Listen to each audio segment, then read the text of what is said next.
Welcome to Division 2, Finance, House Bill 1462 FN, relative to motorcycle learners permits. Do we have somebody to present the bill?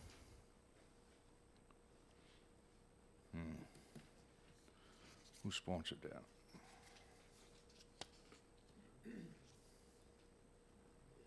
Yakovovich. Yeah. Would you? Can, sure.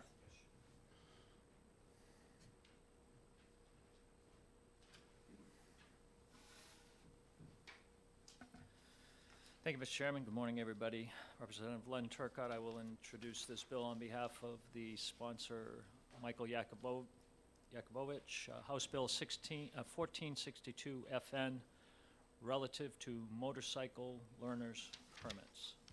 Thank you, Mr. Chairman. Well, that was tough.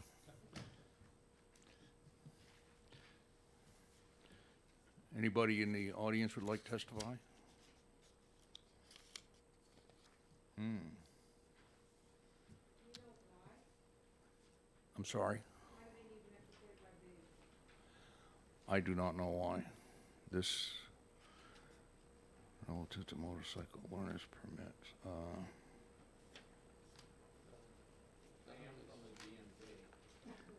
Do you know why? I do. Could you come up and? I don't mean to speak for the sponsor, but Well, we're looking for all sides of the argument, so.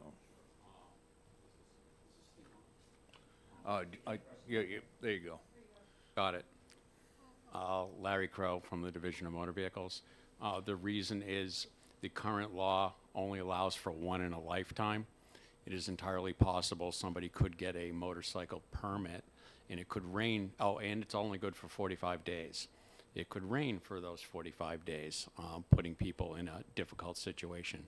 So this would allow for a second time for them to be able to get it. Is that basically the only addition to the bill, or the only gist of the bill? To my understanding as reading it, yes, it just provides for that additional 45-day renewal period. Thank you. You said this is it's a once in a lifetime thing. What does that mean? You only can apply for a motorcycle permit once in your life? That is correct. What does that mean? That means when you apply for your first motorcycle permit, you should be pretty serious and get it done, assuming that your motorcycle permit is intended to lead toward a motorcycle license. That's your 45-day window to make it happen. Follow up? Can you lose a motorcycle license? I mean, you can lose your driver's license and then reapply to get another driver's license. Is that not the case with a motorcycle? You absolutely can. Get another motorcycle license. Yes, you can lose your motorcycle license and you can get you do not have to have a permit in order to get a motorcycle license. The motorcycle permit allows you to legally operate on the roadways of the state. The intention there is to get practice and be able to, learn what you need to do, and then to legally get to the DMV and test out.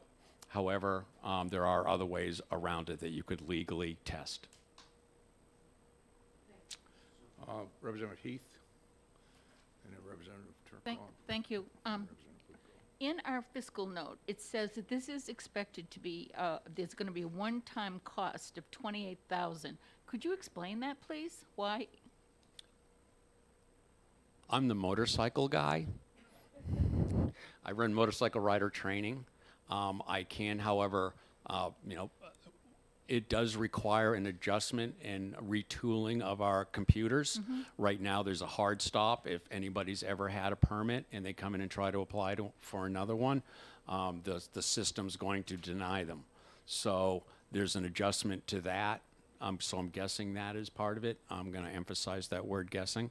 And also, some of our forms may have to be updated and regraded. So it would be the change in the law would require us to do some one-time work.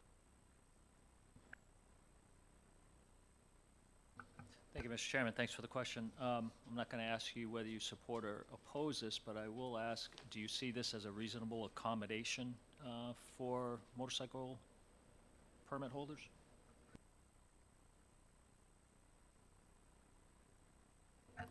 I can tell you that in my office, motorcycle rider training, we do regularly get phone calls from people who have had a permit in the past and now can't get one and are in a little bit of a quandary as to where to go from there.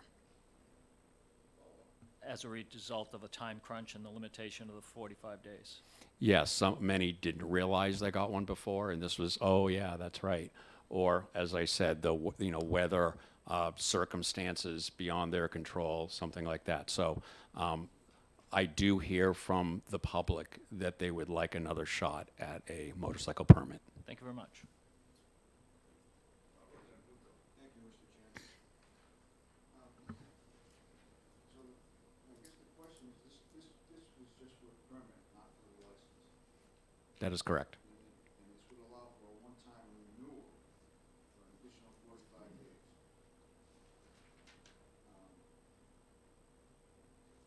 Can they apply for a license without going through the permit process? Yes, you can. Let's, yes, you can. Let's go with a scenario where a resident considers himself to have good motorcycle skills and does own a motorcycle. They can make an appointment to take the skills test. And as long as they legally get their motorcycle to us, which could be trailering it there or having a friend ride it, then they hop on it on our private, on our closed circuit, demonstrate that they've passed it, they're then good to go. What can't happen is they can't fail the test, then hop on their motorcycle and we watch them right away. That's, as I like to tell them, that's a very bad day for them.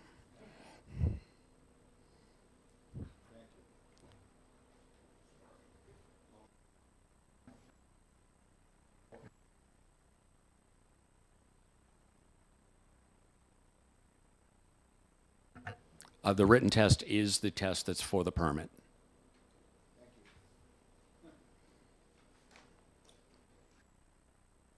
Yeah, Representative Lynn.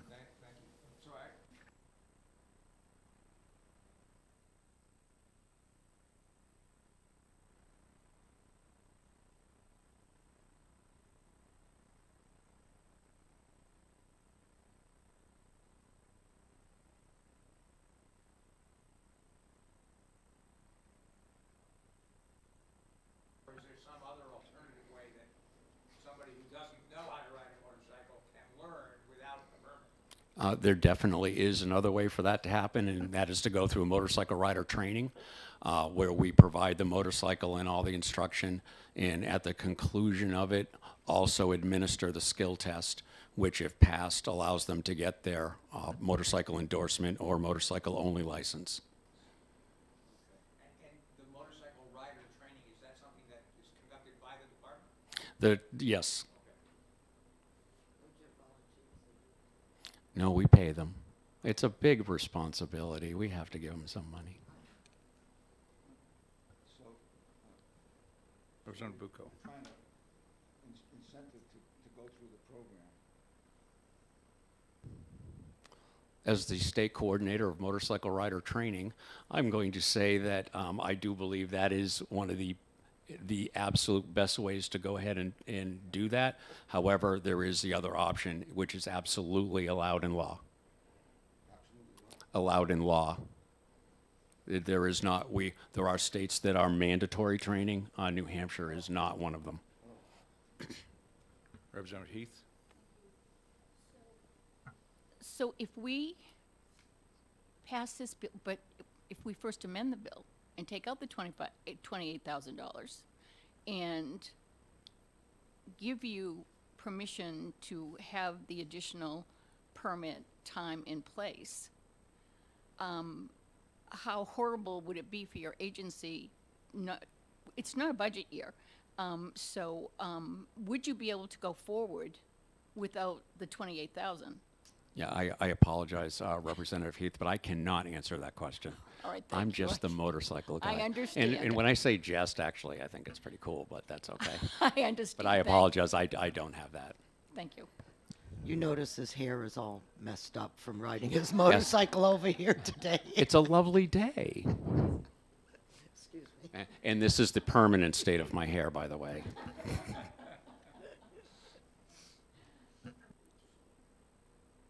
Anybody else? Thank you, Representative Murray.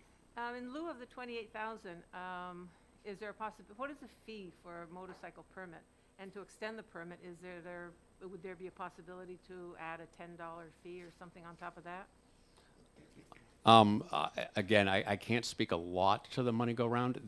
I can tell you that the permit is a $30 fee right now, which is, I believe, broken down by, it's actually $25 plus $5. That $5 fee does go to help fund the motorcycle rider training program. It goes directly to it. I believe, if I read this correctly, I'm not a financial expert like you folks are, but I believe the permit is, the extension is the same. It looks to me like another 25 and possibly the plus 5. So, I'm sorry, I lost track of the actual question. I just wondered if you could add an extra fee to it. I didn't see, to get the renewal, is there an additional fee? Yes, there is. The renewal is not a feeless. There is. It's just, it says in there that it is, revenue is unknown because we've never done this before. So it's very anecdotal for me to have an opinion as far as how many do it. We could have a tremendous amount. We could have hardly anybody. So I believe that is why the future revenue is unknown. Thank you. Anyone else? Representative Murray.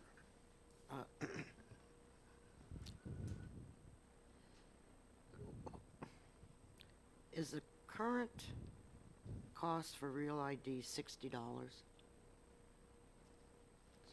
It's expensive, I know that.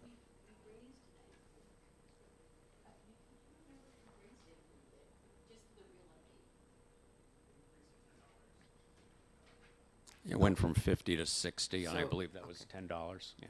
Okay, so Real ID is currently 60. Okay. Non-Real ID is currently 50.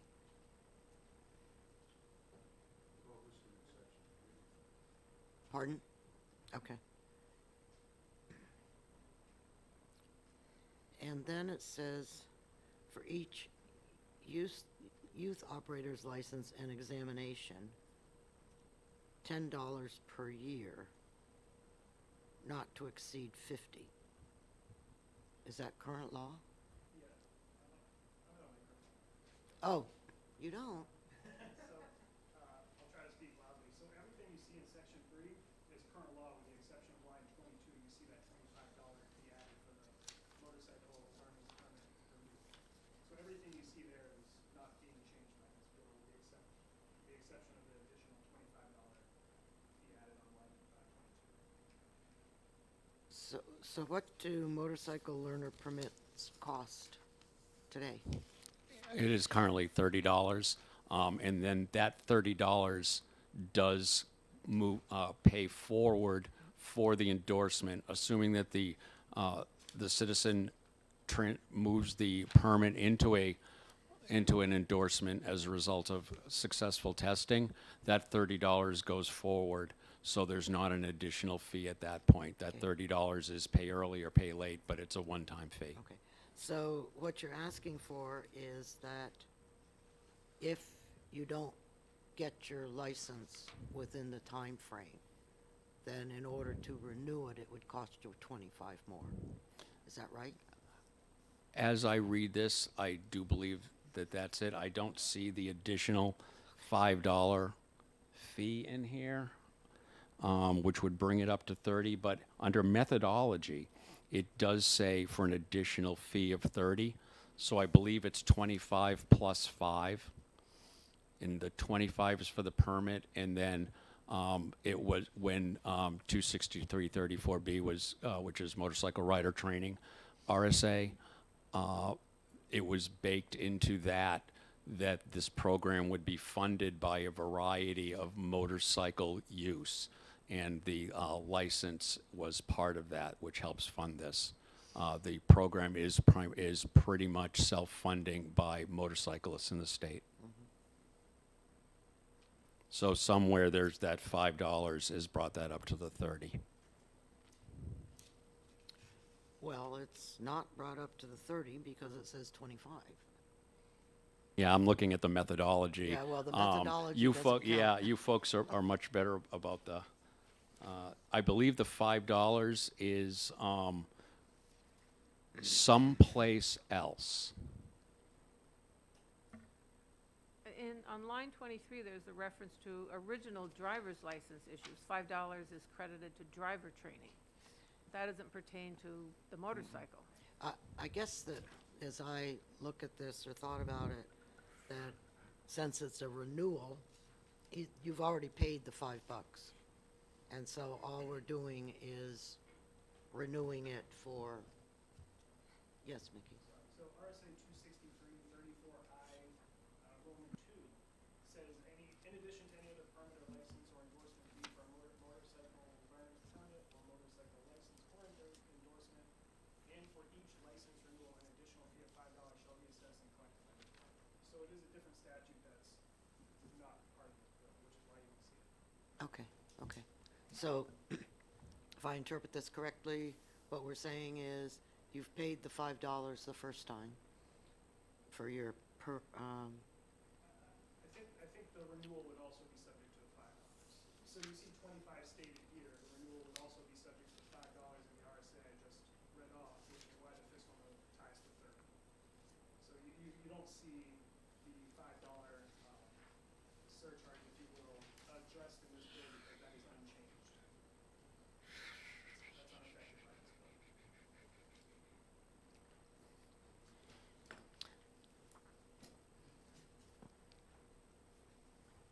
So it would be 30 then? It'd be 25 plus the $5, which is assessed to any new permit or renewal or license?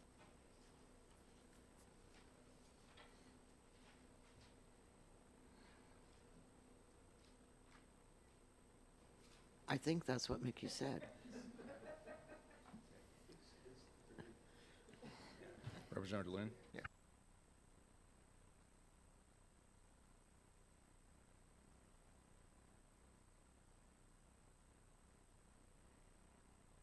Takes the alternative of the course that's offered by the department. I assume the department charges for the course. Yes, there is tuition for that course. Currently, for the basic rider course, which is the one we've been talking about, which leads to the possibility of getting an endorsement, that fee is $155. Anyone else?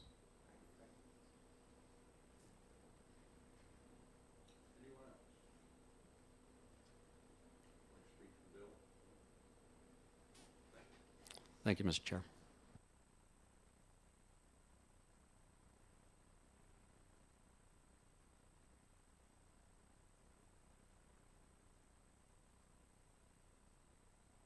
Okay, sorry. I think the next thing on, whoops, that's not right. The next thing on our agenda is 1547, which is relative to Pfas.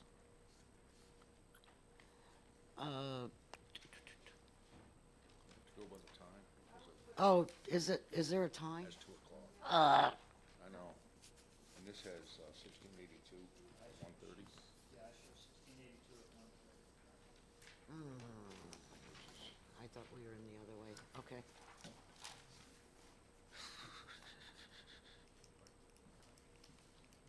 Okay, 1682 at 1:30. Sorry. Why did I do that? Easy. That's all right, I borrowed it from him, Okay. so we'll share it.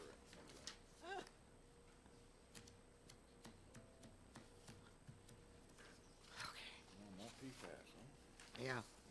Well, except this one, Representative Mooney's gonna come in and tell us there's no fiscal impact on this, so, yeah, That's a good thing. yeah, That could be yeah. interesting. Madam Chair, before we go on then, can we talk a little bit about the Sure. motorcycle bill? Yep. So, I have no problem with extending, doing a longer period for the permit. And I do understand that there are some costs associated with updating your systems and things, but they have those costs regularly anyway, it would seem. And the 28,000 that they said they probably need is not in. The bill. Is not in the legislation. So, I mean, I don't have a problem with the bill itself. And I mean, if they need more money, they can come back in the next budget cycle to ask for the 28,000. That's just rough thinking. I'm with you. I really am no expert on motorcycles, to say the least. I have ridden on the back of one once. I did too when I was 16. And I love it. Oh, I own two and have been riding since a teenager, so I look at this and I see this as kind of like, yeah, let's just do it, it's Yeah. pretty easy. I agree. Yeah, okay, well then, obvious. would we like to, yes, Mickey? Yeah. We're gonna have to get you a mic over there. I know, really. Our expert needs a mic. Yeah. So just to clarify the fiscal impact of this, there's no appropriation here, so there's no new $28,000 being drawn from anywhere. So this would come out of the Department of Safety's current budget that you've already adopted. So just so you know, and $28,000 in DMV's budget is not substantial. So I'm just gonna just throw that out there, and I can give you their total budget if that helps, but I just wanted to clarify this was not a new money situation. Okay, so do we want to vote on this now?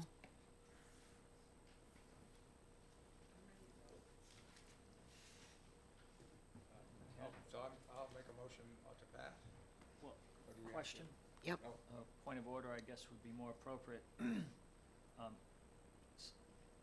I don't know the answer. Since this is classified as a division work session, can we vote? We can? Okay. Yeah, the only place you can't vote is in the executive session. We're just making a recommendation to, Oh, I see. Okay. Right. We're not full committee. no, we're not full committee, we're just making a recommendation. Then I would, can I make the motion? Mhm. Then? I'd make the motion then that we approve HB 1462, Okay, OTP. Second. all right. Will the clerk call the roll? Representative Peachy. Yes. Clerk votes yes. Representative Turkle. Yes. Representative Buka. Yes. Representative Heath. Yes. Representative Murray. Yes. Representative Umber. Yes. 7-0. In favor. Okay. So Representative Turcott, will you write the blurb? Sure. Okay. Thanks.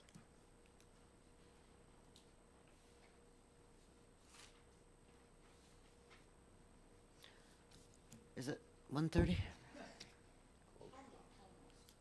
Okay, so what's? Somewhere, I don't think so.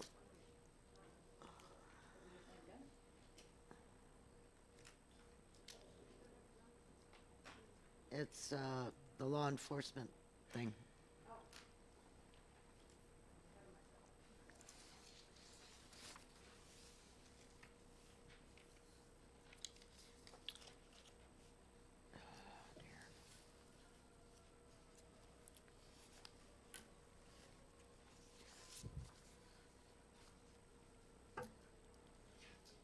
See, if I had used Janet's stuff, I wouldn't have gone crazy.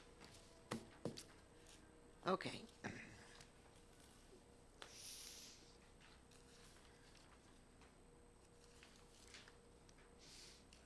Did everybody have a nice weekend? Everyone looking forward to 3 days of session?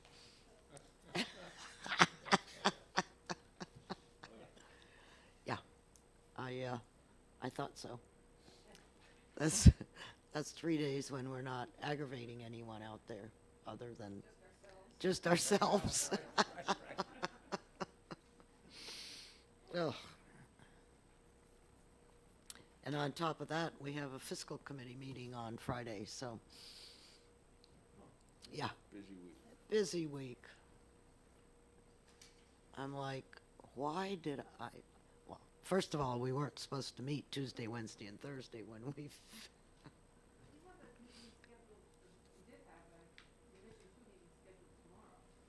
we did. It's gone. I thought it would be a good idea if we met tomorrow and not. No, that was all moved to Monday. Those, yeah, those are the education bills that we have to talk about. So that she did, could we have moved those bills to today? Or would that take too much time? I think it would take too much time. That was part of the problem. That, and I didn't want to have you come in at 2 o'clock on Friday afternoon. You know, yeah, well, that's what I thought as well. So that's why I scheduled them for Monday, so that we can all, you know. They all came on committee with, pretty positive. I mean, for the most part, I think they were bipartisan, weren't they? The education bills? Yeah, so.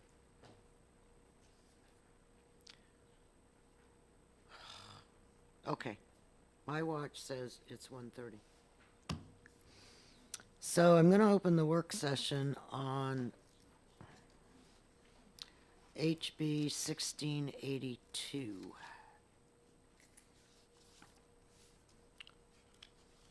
Which is establishing the Law Enforcement Conduct Review Committee for the police standards and training. And they are looking for an appropriation of $350,000. And they want to hire a staff attorney and 2 full-time investigators. Representative Welch, would you like to come up and talk to us about this?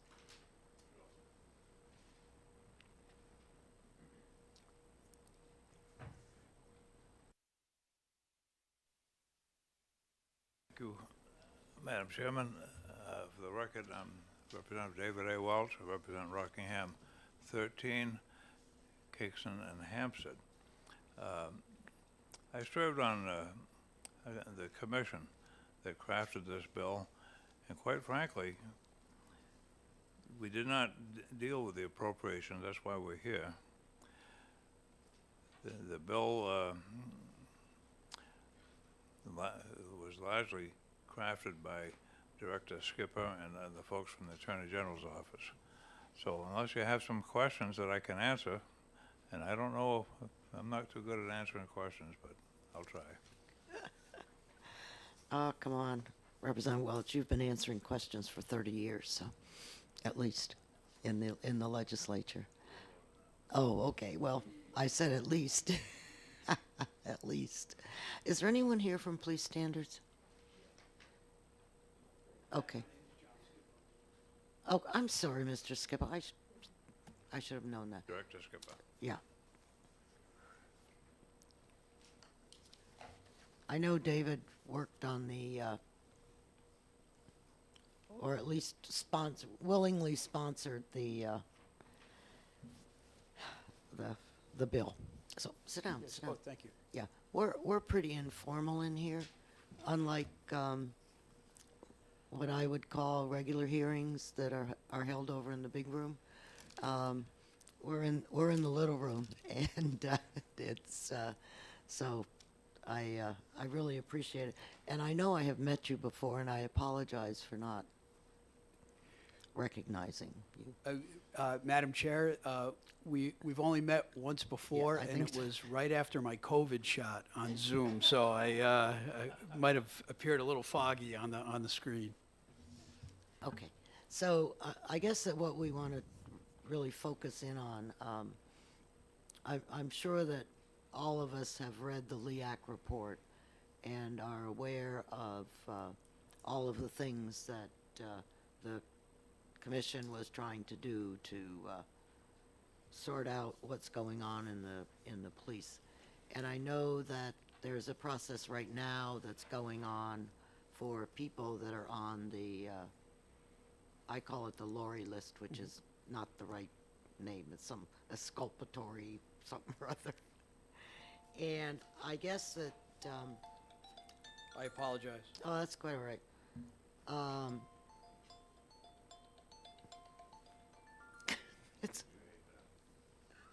It's okay.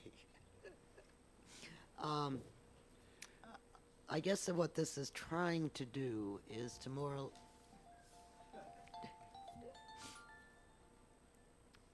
Madam Chair, point of order. What we used to do is we used to have a little jar up at the front of our board of directors' room at the pilots union, and whenever that happened, the individual had to put $10 into the pot, and then it was donated to a worthy charity. I absolutely am ready to pull the wallet out, but at the same time, I got to check with the Minister of Finance at home to see if I can afford the. So as I read this is pretty much formalizing what has been going on in the past. That is correct, Madam Chair. It really, while the title of this bill speaks directly to the misconduct piece, really the overarching effort here was to contemporize the business at hand and the business that we have been conducting since our inception in 1971. So it really does kind of bring us, into the present times, and including that it also establishes this misconduct review committee that would be responsible for responding to these types of allegations of police misconduct. Okay. Are there questions from anyone? Because I do have some. Yes, go ahead, Representative Murray. Thank you. Can you just update me or give me a brief overview pertaining I guess sort of the, not exactly controversial, but concerns about privacy? And with the list you were referencing about what does the public get to know and what does the public not get to know with regards to a police infraction of some kind? Thank you very much for the question, Representative Murray. In fact, there has been really a significant change in that particular area, and those changes have occurred through legislation. The governor has signed a bill that has already gone through to make our disciplinary hearing process a public process. It's open to the public. Documents that are presented during those hearings are also made public. On top of that, there was a recent decision that was issued by Judge Schulman relative to a lawsuit that was levied by the Manchester Union Leader and the ACLU against police standards and training. And in that ruling, the judge really provided even greater guidance with regard to our responsibility to balance the interests of the officer versus the public interests that would be attached to whatever we were listening to in terms of a hearing. There are certain cases where a hearing, which should be public and it may involve discipline, would cross into those areas that would be considered more of a private matter. Let's say a police officer was arrested for DWI, and in fact, that DWI was really just the unfortunate truth is disciplinary actions often are the first signs of a substance issue or a mental health issue, right? And it only comes to light because the officer was caught driving drunk. So in a case like that, the officer who is subject to the hearing can make a request to be heard in non-public to demonstrate to the council that what we're going to talk about really is more of a private nature, to include medical care, psychiatric care, substance abuse, things of that nature. Also, if there is an issue that may involve innocent third parties or children, you know, we would certainly look at that, and I'm sure the council would rule that those are privacy issues that would outweigh the public interest. Now, we also are very ready to listen to the officer, and in fact, they don't make a prevailing argument that the privacy interest outweighs the public interest, then the council will go to a public session. And certainly any documents that are circulated during that public session are made public, much like any other court hearing. You're welcome. Okay, are there any other questions? Go ahead. Thank you, Madam Chair. And then Representative I know Bucco. due process, especially under 91A, I mean, I know in the school board, you can ask for public hearing. Yes. But this almost requires a public hearing. I mean, how do you differentiate that fine line? It really is, according to Judge Schulman, it is very much a case-by-case situation, and it really falls on the shoulders of the officer that is subject to the hearing to make a prevailing argument that what they're about to talk about should be kept in a non-public setting. And because this is so new, generally speaking, if there was any even remote issue that we thought was going to be private, the whole thing was held in private, and or I should say a non-public, setting.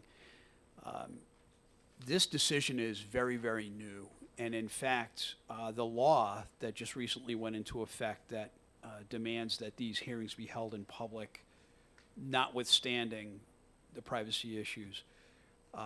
Candidly, I will tell you that the council is learning and putting in place new processes.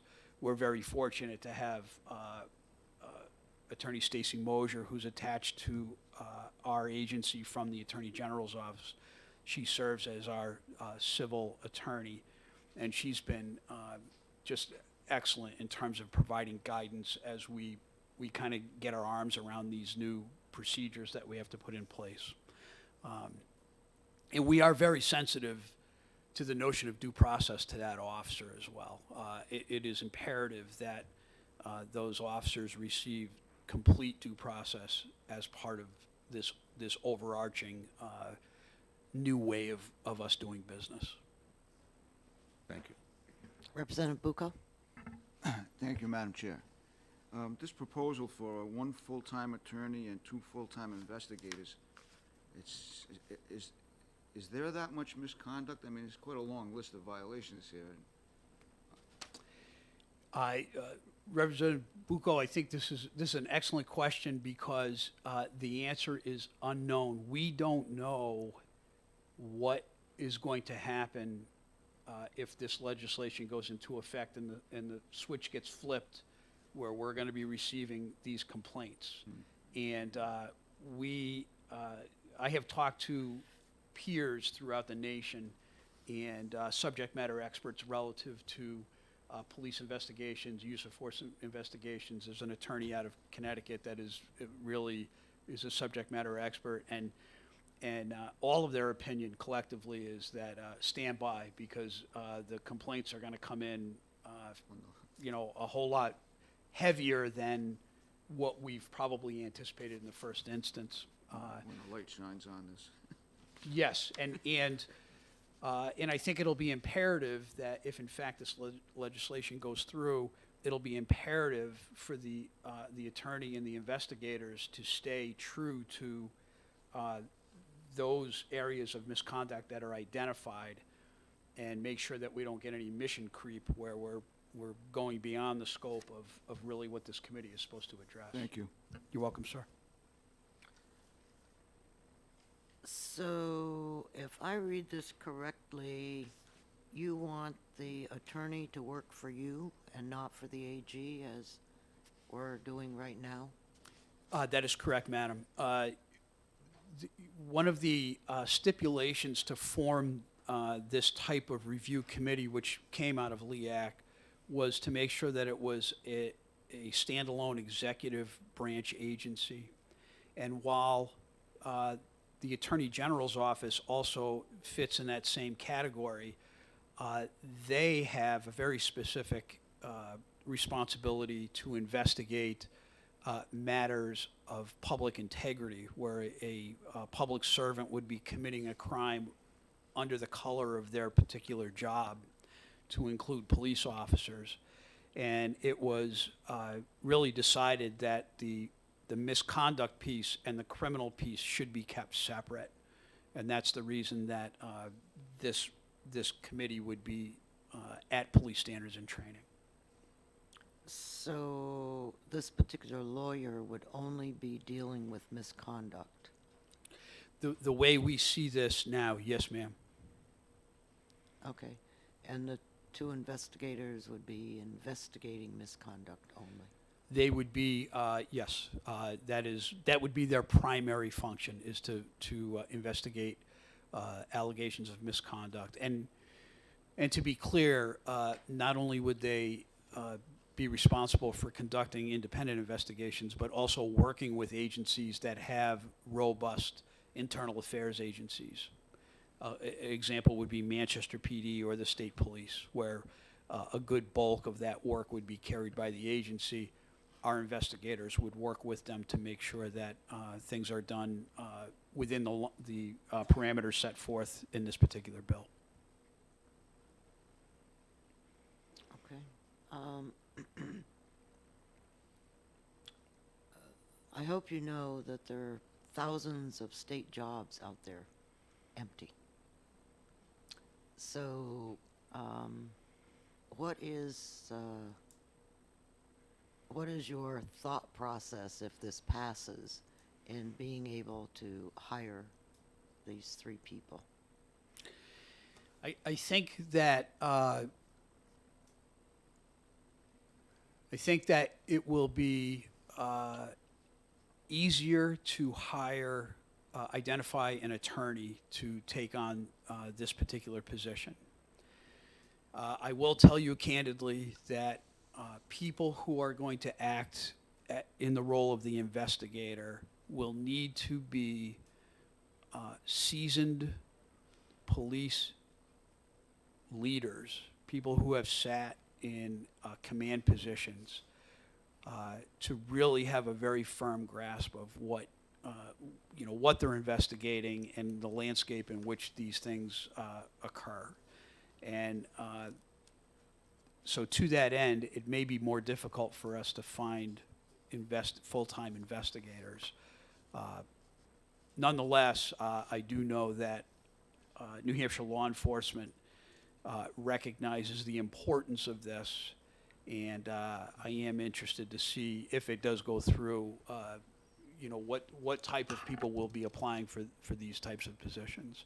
And I think there is a tremendous pool of people out there. It's just encouraging them to look in our direction will be the difficult part, as you know. Yeah, scalp them from somebody else. That's it's pure cannibalism out there right now. You got that right. Everybody's Absolutely. stealing from everybody. Absolutely. I did not see an implementation date. Oh, there it is. I'm sorry. Excuse me.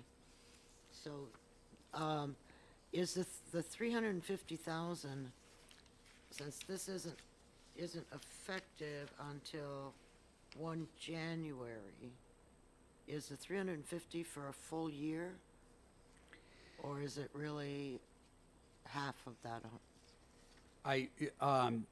It would be for the whole year, and in fact, our thought process was to begin funding the positions in the area of November, and that Right, would. but you can't do that because Oh. it says the effective date is 1 January. So you can't hire people before 1 January. Oh, okay, yes. That doesn't mean you can't go out and recruit so that they could come to work on January 2nd. Okay. But we're basically, we have 6 months from January till 1 July or 30 June. And so I think that our appropriation could be halved or something. Understood, madam, yes. And to that end, we were trying to be proactive to kind Yeah, of get the roster set I first. got it, I Yeah, got it. So when the switch got flipped, we were ready to roll, so, Okay. understood. So is that 175? I believe that would cover the 6-month period, yes. Okay, okay. If, an- Just want to point out that you would have some initial cost pricing equipment that isn't ongoing, so year one might be more expensive, and just to take that into consideration for fiscal 23, if you were to consider funding new positions. so how much do you want to give them, Mickey? I'll point you to the fiscal note. There's a table in the fiscal note that there's a little bit of reconciliation needed between the $350,000 appropriation and what the police standards actually estimates the position cost would be. Yeah, we didn't. We don't have that here. Fiscal note dated 2/28.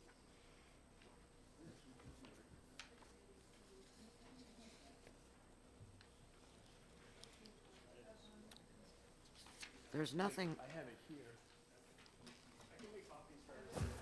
Yeah. Yeah, that'd be great, thank you.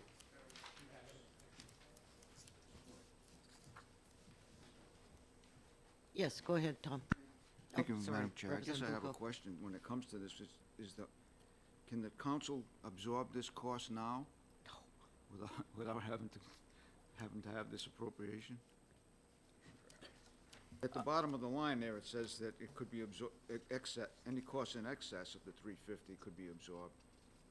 So that's why I'm asking the question if the program can be started before you get this up, before the next budget.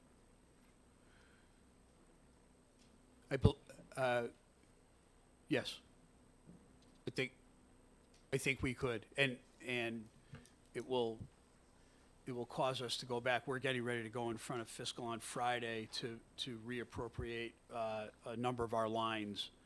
And if it was this body's opinion that we should try to fund it that way, we would do it. Well, just to follow up, I'm just bringing it up because this is the second year of the budget, and we usually don't make appropriations in this year. Yeah, I hear you, but I also know that police standards and training is kind of on the edge. Yes. So I would prefer to give them some amount. I'm just throwing. Yeah, I stuff know, out there. Tom. Not the 350, but something, yes. Thank you, Madam Chair. I agree. This is a whole new being for you. And I would expect it's going to require training from experts who could be pretty expensive. Yes, ma'am. And this is a tough thing. And it needs to be done well. I think we all would agree to that. And so I think if and the 350,000 is non-lapsing, I would also concur with the chair that I would like to see something, because I think this is too important not to invest appropriately in it at this time, because this is a big deal. Thank you, madam.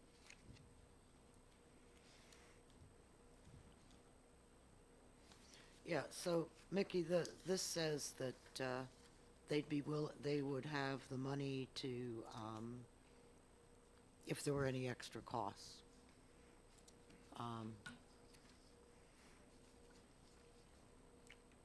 So if we change this to, somebody throw out a number. 200. 200? Does that work?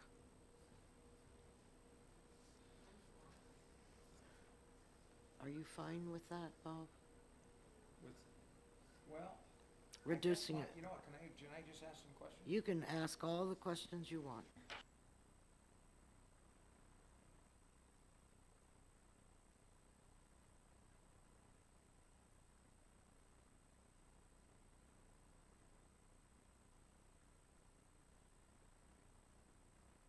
You don't No, he's not a judge. He's just one of us lowly peons.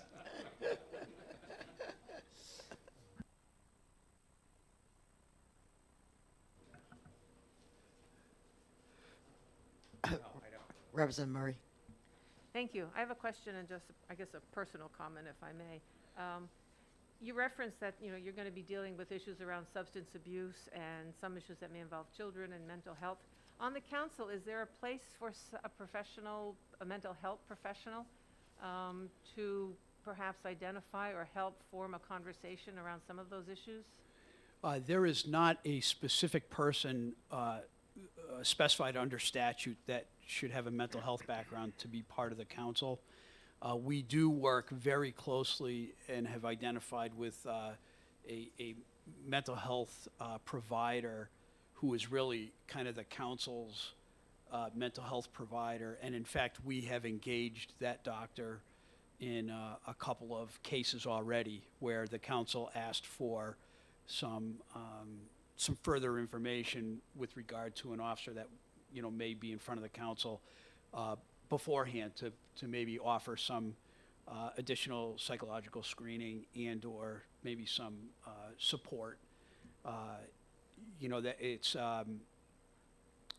I can speak for the sitting members of the council now, and they're very vigilant and sensitive to where we are with recognizing that cops are people, and people have problems and they need help, and to that end, they've been very good about making sure that those things are in place, while balancing, and that's the tough part, is while balancing accountability and making sure that the officer is safe to be out there working with the public, and they're not going to be a problem. So.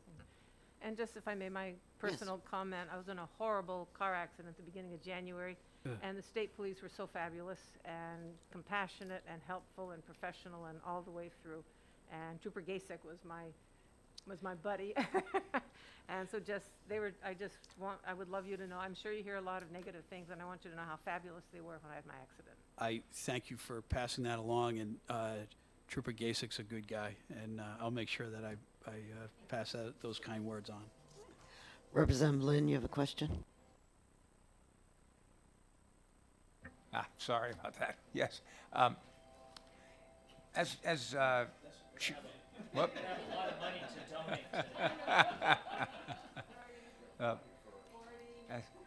As Chairman Unberger said at the beginning, it's my understanding that although this bill formalizes in a very good way, I mean, I think I absolutely support the bill, this new process, as I understand it, in a less formal sense, this is kind of what you've been doing for a long time. Is that correct? That's correct.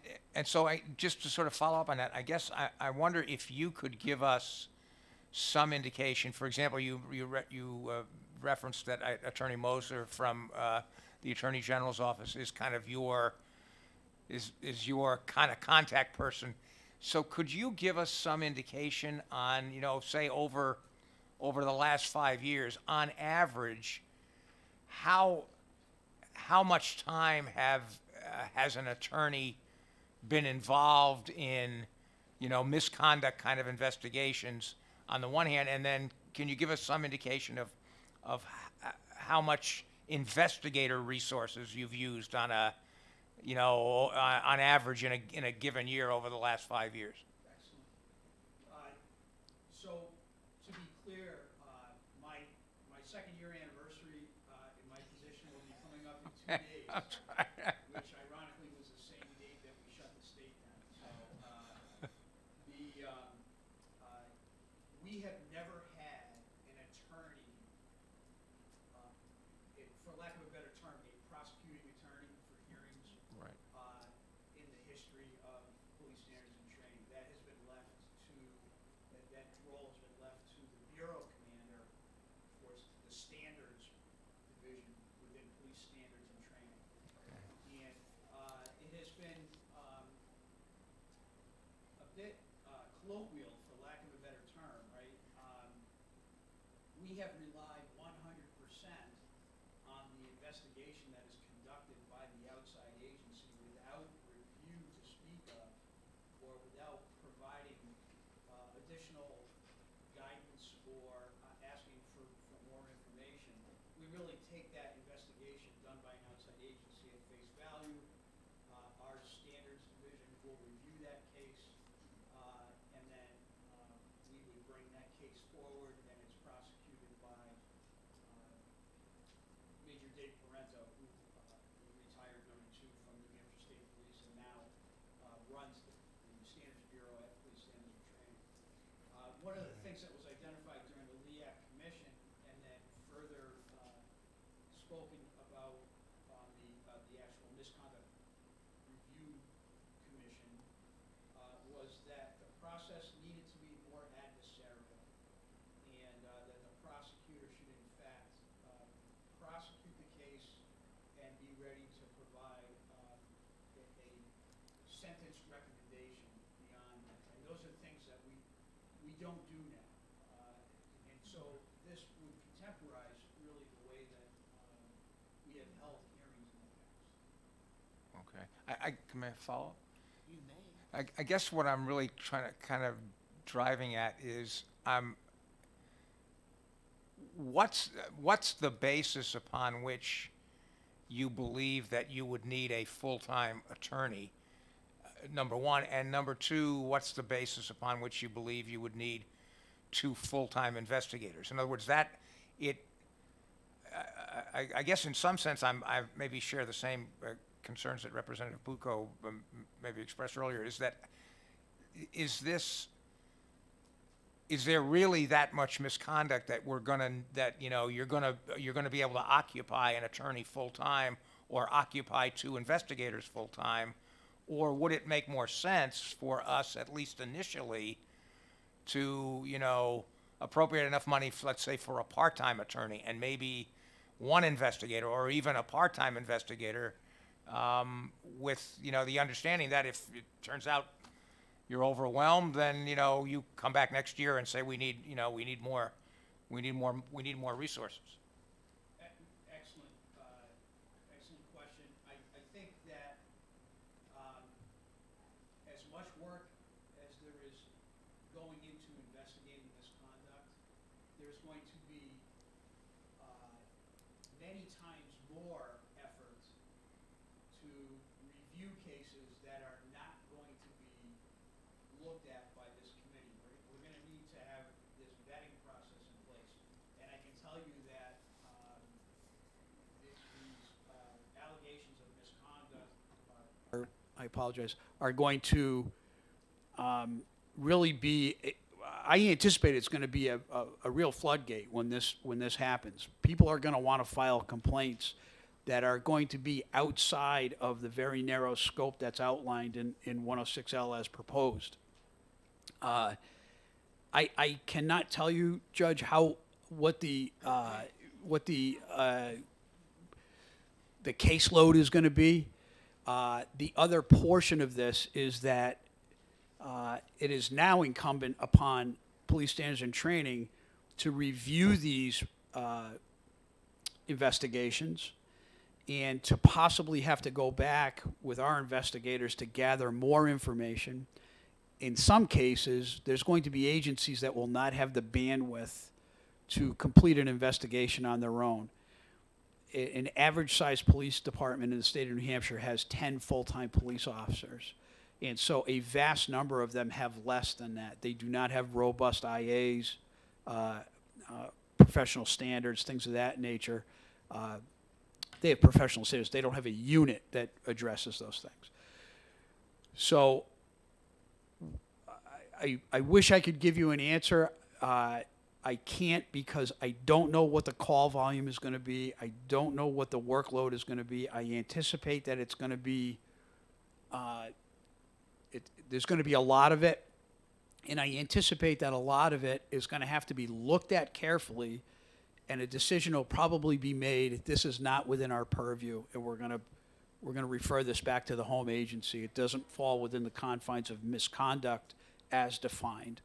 But I just don't know. Sorry. No, thank you. Are there any other, yes, Representative Turcott? Thank you. Madam Chair, thank you for the question. First, could I just get your name again? I missed it at the Oh, beginning. sure. It's John Skippa. It's SCIPPA. A lot of people like to put an ER on the end of that. But Very good. The question, I guess I'm kind of going down Representative Lynn's line of questioning Sure. here, and that is, it almost sounds like you're saying that by staffing these additional positions, we're almost going to be inviting an increase in the number of allegations. I hope Actual allegations or, May Yeah. may I make a comment on that? Sorry, but I have spoken to my police chief, not about this particular thing, but about the whole issue of misconduct. And the problem is, right now, there is no standard for misconduct in the state. And every single police chief treats misconduct differently. And so my police chief may send something in, but police chief in Y doesn't. And so that's why I think that Mr. Skippa is having so much trouble trying to define how big the pie is. So I will. Representative Turcott, I don't know if the feeling is that by hiring these folks, we're going to invite an increased call volume. That is not what I meant to say or communicate.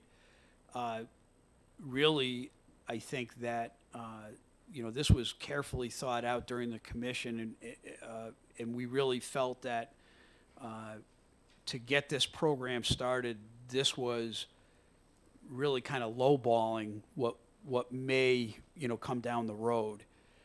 With that said, I just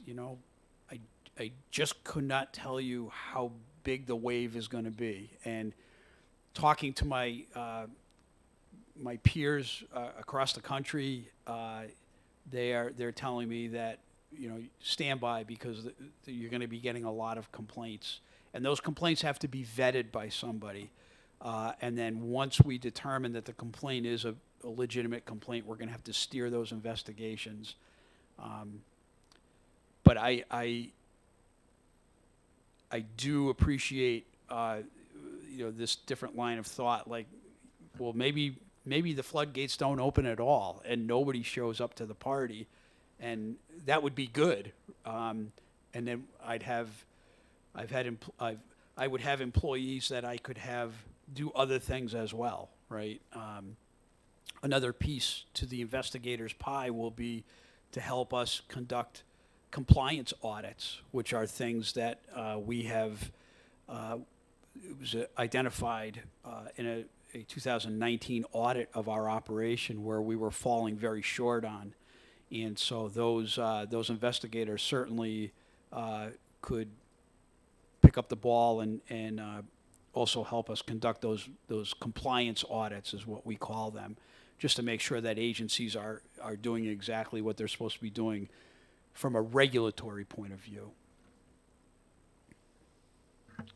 Okay, are there any further questions? Okay, now comes the hard part. I'd like to try to get agreement on some number. And I will start out, this is kind of like poker. I will start out with 175, which is basically 6 months worth of a lawyer and 2 investigators, knowing that I can guarantee you these 3 people will not be on board on January 2nd. So there will be money that's left out of that. So is there agreement on the 175? Well, we don't need to make a motion. I know. but Okay, is that, Agreed. okay. So, Mickey, we will need an amendment.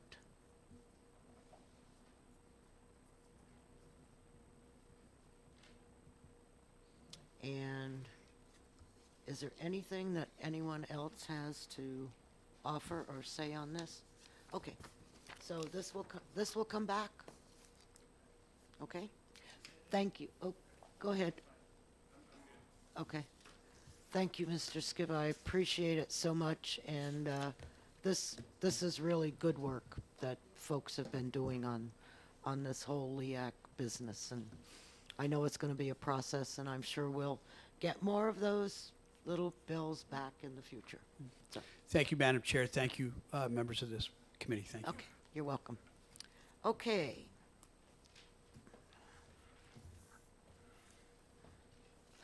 $1547, which is setting maximum contaminant levels for PFAS.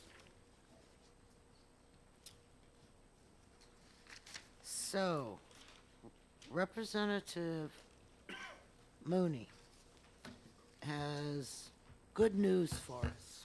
Good news. Yes, I'll be brief and inexpensive. that's correct.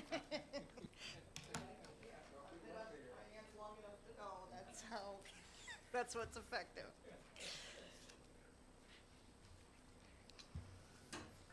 Go ahead. Thank you, Madam Chair and colleagues on the committee. I'm the prime sponsor of House Bill 1547, and I'm distributing for you today modified testimony that I gave to the Environment and Agricultural Committee for the purposes of this Division 2 work session. So I'm going to paraphrase it just a bit, but I'm going to start really with my concluding remarks since they may be the most relevant to this committee, and that is I've been assured by New Hampshire Department of Environmental Services, of which Mr. Wimsat's here today to talk after me, that there are no fiscal impacts on state revenues or expenditures. Additionally, there is potential decrease in expenditures for local governments. Now for my bill. 1547 was replaced entirely by an amendment. So I just want to be sure everybody has the proper version, is that it is the amended version. It was entirely scraped, the original version, to be replaced with the amendment. The amendment does 3 things. The first is that it allows the Commissioner of the New Hampshire Department of Environmental Services to initiate rules for soil remediation standards for perfluorochemicals by November 1st, 2023. Let me go back just a bit. This bill came from a brainstorm session last summer. As you may know, Merrimack has faced extraordinary pollution issues because of Saint-Gobain Performance Plastics. These plastics chemical called Pfas, of which there are many and they're still being identified, have made their way into drinking water, soil, and air, not only in Merrimack, but also surrounding communities. So last summer, a group of legislators got together and decided, you know, what are we going to do? What issues do we want to focus on this particular legislative session? So when it came to soil, the idea was that we needed a meter of what constituted a PFAS pollution in soil. And as we were discussing, we had certain ideas, but then we brought in DES, and they let us know that what's called the USGS,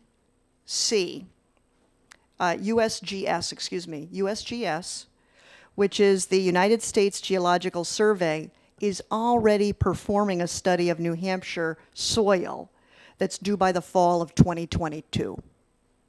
So our original thought in the brainstorm session to set these standards was way, way too premature based on the study that's being done by the federal government and that has a due date.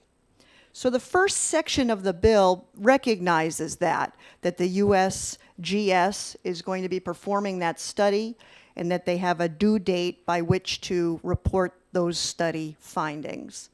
That's section 1 of the bill. Section 2 amends the Groundwater Protection Act rulemaking section to add soil and to add that a person, which I'll get back to in a moment, liable for such contamination provides safe alternative to water to an impacted well. So if there is soil pollution found based on the standards that the commissioner set based on the study that the USGS had, there can be a remedy there. We were assured the word person, as defined in the law, also includes companies and public or private corporations. So that is section 2 of the bill. Then we get to lengthy section 3. And I'm glad I started with the fiscal piece, because if you were to read section 3 of the bill, it would appear pricey. But in actuality, it's actually a friendly amendment that comes from New Hampshire DES, clarifying language that describes certification requirements for certain hazardous waste generators. This is going to avoid confusion with those requirements that are done on the federal level and also maintain consistency between our law in New Hampshire for hazardous waste generators and federal law. So I conclude my remarks having told you the bottom line price, having also gone through the amended version, which replaces the entire bill.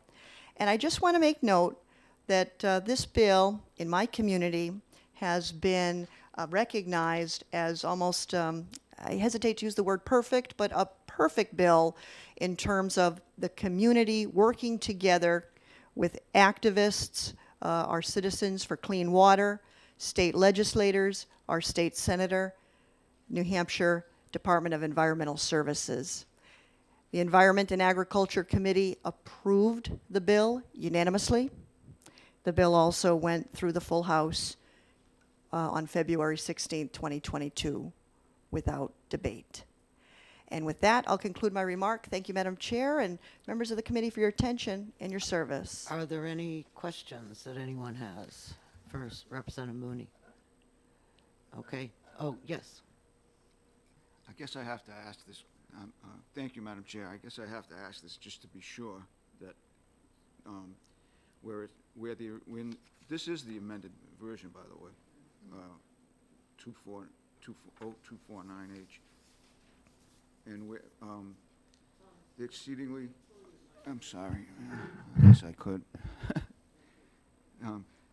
where it says at the end of the fiscal note where it says the exceedingly low standards that this bill would establish, the costs would fall on property owners, village districts, municipalities, counties, and the state.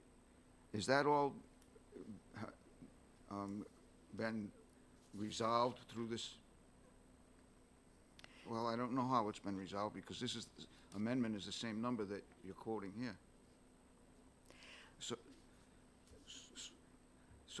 my question is, are these property owners, village districts, municipalities, counties, and state, are they gonna be liable for the huge costs because these standards are so low? Okay. Two things. Thank you for the question. First, I believe the fiscal note's been revised, and second of all, I know Mr. Wimsatt's eager to address that note that he himself worked on, and that should clarify. Thank you. Yes. Tom, it says there'll be a decrease.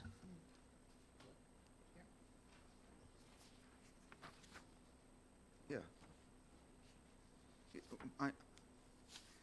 Up until, I'm sorry. Go ahead. Up until a few minutes ago, there was huge costs because these standards were so low. So I guess, am I asking the question that you've already answered? This says the county and state, local and county governments may see in decrease. So it went from these excessively low standards and huge costs to now there's a decrease. That just brings up a question of how did that happen? I'm going to pass that, that's a great nexus to Mr. Wibsat. Thank you, Representative. Oh, look at her sneaking out on that one. It's a great introduction for Yeah, Mr. please, Wibsat. please Thank you for come that. on up, Mr. Thank you. Winsett.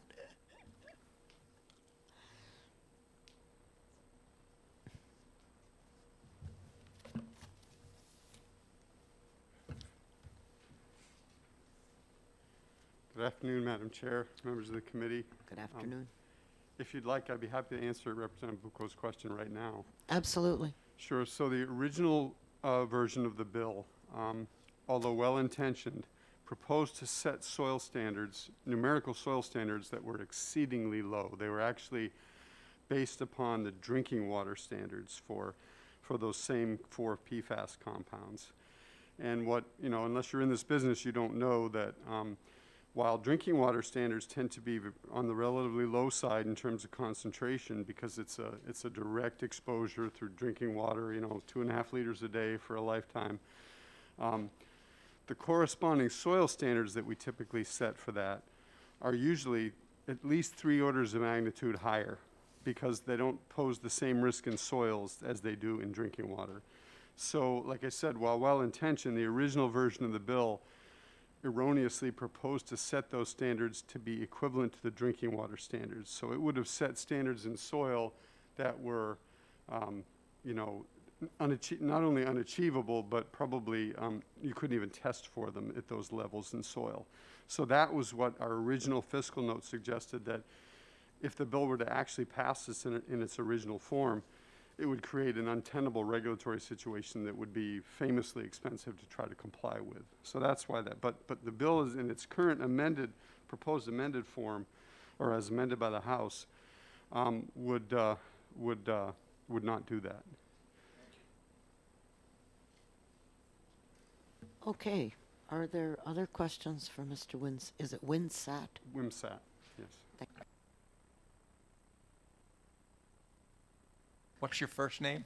Sure, I'm sorry. For the record, my name is Mike Wimsatt. I serve as Director of the Waste Management Division for the Hampshire Department of Environmental Services. Okay. The other question that I had, if I may, is I remember reading somewhere, and this goes back a while, it may be a year ago or even more, that in connection with what was going on in Merrimack, that the standards being proposed were way lower than the federal standards. And I guess what I want to make sure of is you've given the explanation for soil versus water. It's different. But will the soil standards, do you anticipate that the soil standards that will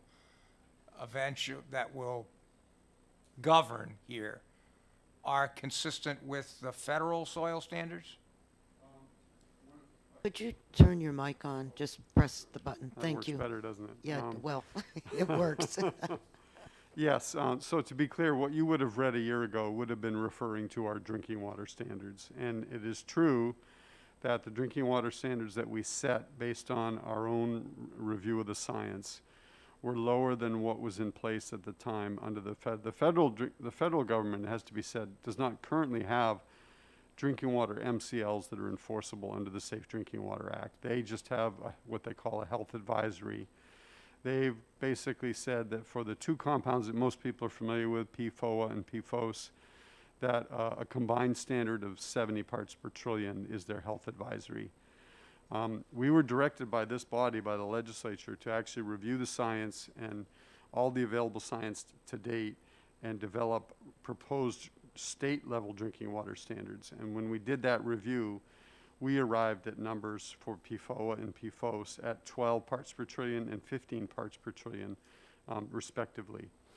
And I will tell you that since that time, the federal government has been trying to catch up with the science. We're not sure what they're going to do, but the expectation is that they are very likely to lower their advisory and potentially propose a drinking water MCL that would be federally enforceable, that will be much more consistent with the numbers that we've already set in state law. So that's where that comes from. As far as how that translates to soil, again, you know, we were already about 12 months into our work to begin setting soil standards for PFAS compounds. And we had to do, and we have to do a lot more work to set appropriate standards for those compounds than we have had to do for other contaminants. And the reason in part is because they are considered to pose a risk at such low concentrations in drinking water. And when we set our soil standards, we set them so that the idea is we try to, in the first instance, we try to assess leachability. So if you have a certain concentration of these compounds in soil, what concentration will result in, after it trickles down and leaches into the groundwater, into violation of a drinking water standard, so that someone using that groundwater would be getting an unacceptable dose of that contaminant. So that's how we land at those. But for PFAS, because the compounds are so unique in the way that they behave in the soil, and in the fact that they're regulated at low levels, we have to do a little bit more fancy science, if you will, to really determine what those numbers ought to be. So the USGS study that Representative Mooney referenced is really a three-part study. We've completed the first part, which is to try to get an idea what are the background concentrations of PFAS in soils across the whole state, because we know that these compounds have been you know, moving on the winds and deposited on the ground from precipitation for decades in the absence of any particular local source. So we know that we see a background level of PFAS in soil around the state. So first we had to get our arms around what that was. And then we are now doing, in the second phase of the project, where they are taking some of the soil samples that were collected and doing laboratory studies on them to see how they behave. We're looking at different soil types, because while all contaminants move differently with different soil types, these contaminants are particularly behave that way. And so we're looking at, we aim, for the first time, we may actually end up setting soil standards that are different based on the soil type. So if you had a loam in a valley loam, you know, it might be one appropriate standard, and if you had a sandy gravel somewhere else, it might be a more appropriate, a different number that would be appropriate. So we're trying to do that work, and we're also going to, because we unfortunately have a number of sites in the state where we know local sources of PFAS have contaminated soils, we're doing field studies at those sites. USGS is doing that work for us to see how the known PFAS concentrations in the soil are behaving and how they contribute to groundwater quality impacts. So it's pretty complex, and then once we have all that, we're still going to need to hire a contractor to do some modeling to help us develop those numbers. So it's a pretty complex business, but we felt that it really was the only appropriate science-based way to set soil standards that were fair to the regulated community and that would be reflective of how these compounds really behave. So that's a long answer, but I wanted to give you some background about what we're working on. Representative Heath? Oh, thank you, Madam Chair. Many of the areas we're talking about are agricultural. Yes. And our fruits, our vegetables, are studies being conducted in relation to what does it mean for the farms that we have in these areas? That's a terrific question, and there are both studies in this nation and internationally that have been conducted. A lot more work needs to be done, and we're actually considering some work locally here in New Hampshire to try to evaluate that question in the coming year. It's something that we've tried to be as helpful to. We've had questions, as you can imagine, from local farmers who are raising and selling crops to backyard gardeners who want to know if they're in the area where soils have impacted, is it safe for them to grow vegetables and eat them and water the vegetables with their well water and that sort of thing. It's been a little unsatisfying for them because we don't have really solid answers for them, but we're trying to monitor the science that's being conducted internationally and also do some of our own work to try to advance those questions and get better answers for people. Representative Murray? Thank you. Can you speak to the USGS study in terms of the extent that the extent of it participating in New Hampshire, and how they would disseminate information to local municipalities? You know, should they find a uptick somewhere, would they contact that municipality to let them know, or are the municipalities already in the loop and waiting for information? Sure, great question. So actually, that first step we took about 100 samples at various areas across the state, and we divided up the state to try to get a good geographic representation, but we also tried to look at various soil types for the reasons that I described before. So that data has just been shared with us, and I think we're about to put that out on the street so that people can look at it. Understand that those areas were selected purposely to try, we were trying not to select anywhere where we knew we had a local source of PFAS contamination, because we were really trying to make that a background study. Now, it has to be said, there are parts of southern New Hampshire where so much of the land has been subjected to air emissions that there is a local source, and so those data might reflect that. But certainly we'll be communicating this with communities, and if we see anything that concerns us, we'd be reaching out directly to those communities. What I think is probably more to the point of your question is that when we identify a local source that's created either a groundwater or soil problem, we're always communicating. Whenever we identify a site, it's a standard operating procedure to CC the local health officer on any correspondence that we make, so that they're aware of what we're doing. Representative Petrie? Thank you, Madam Chair, and thank you for taking my question. Now, on these areas where you have high concentrations, the remediation probably is very costly, if you can. I mean, is that possible? Well, I'm glad you're asking the question, and one of the reasons that we're really supportive of this bill is one of the things that it does is it directs us by that same November 2023 date to promulgate regulations that are specific to PFAS with respect to groundwater protection, drinking water protection, and hazardous waste sites. So those are the three statutes that it gives us direction for.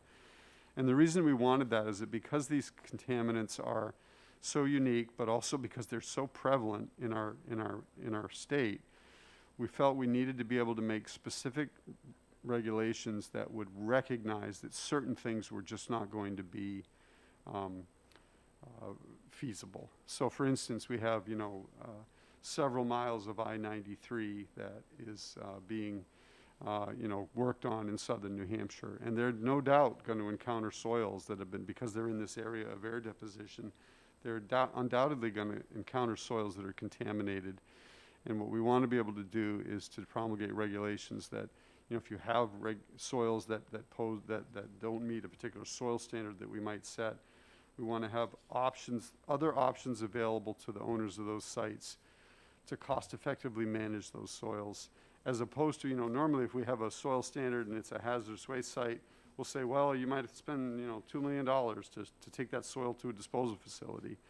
And in some cases, well, and be aware that there are times when, even under the current regulatory scenario, we find more cost-effective ways to deal with the soil. But with PFAS, we thought it was going to be really important to do that, particularly to protect not only the private sector, but municipalities, local governments that may have a fire station that has impacted, with PFAS, trying to give them sort of, I guess, what I would describe as tailored ways to deal with soil contamination that aren't going to just be so ridiculously expensive that it's not reasonable. So that's why I think that getting this authority, clear authority to make that kind of do that kind of rulemaking is going to be really important to protect folks from that. Very interesting, and thank you. But there's been a lot of money out of CARES and ARPA that have gone to PFAS stuff. Can you just give us sort of a overview of how the department is planning to spend that money? Sure. So, I mean, it's yeah, obvious. as best I can. So, Sure. You're absolutely right. The ARPA money in particular, there's been, you know, right now, about $150 million has been appropriated to DES to deal with both drinking water and wastewater impacts. That's primarily what that money is targeted for. And so we have been working mightily to, you know, and a lot of that money is being administered in combination with the state drinking water and clean water state revolving funds. So there are a number of water systems across the state, over 100, that will benefit from that money. Not all of them have PFAS contamination, but some of them do. And I'm afraid I can't give you I don't have the top of my head to provide the numbers that are specific to PFAS, but there will be a substantial amount of money. So a community water system or a public water system that has to put on carbon treatment, for example, to treat PFAS in the drinking water, they're eligible for grant money as well as loan money to address that. So we have a number of, you know, programs right now where we're trying to provide as much financial assistance to those communities to deal with these problems as we possibly can. And that, I'm happy to say that in addition to the ARPA money, which is essentially one-time money, the bipartisan infrastructure law that Congress has passed will also provide for the next 5 years substantial increased funding to the state revolving fund programs and some specific targeted money to what they're calling emerging contaminants, and PFAS is certainly in that category. So that amounts to probably, I think that is going to amount to something on the order of $6 to $8 million per year over 5 years that will be dedicated to water and wastewater projects that need help to address PFAS contamination. So the good news is that there is, you know, it's a big problem, but there's a fair amount of money that's being put to it to try to assist these communities. So the assistance will come through the water and sewer projects that are approved for dollars. Much of it, yeah. And what is a little different is that we do have some communities in southern New Hampshire or areas of communities that do not have public water systems. Right, They're all right. drinking water, private drinking water wells.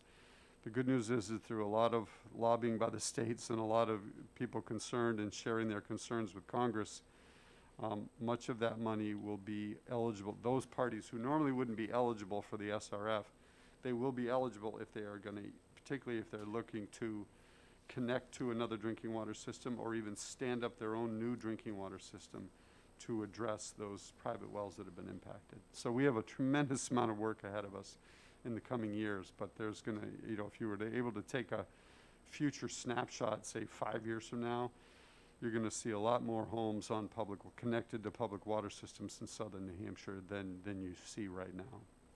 So I happen to be from northern New Hampshire. So overall, I'm not aware of a lot of PFAS problems up north. Is that sort of a true statement?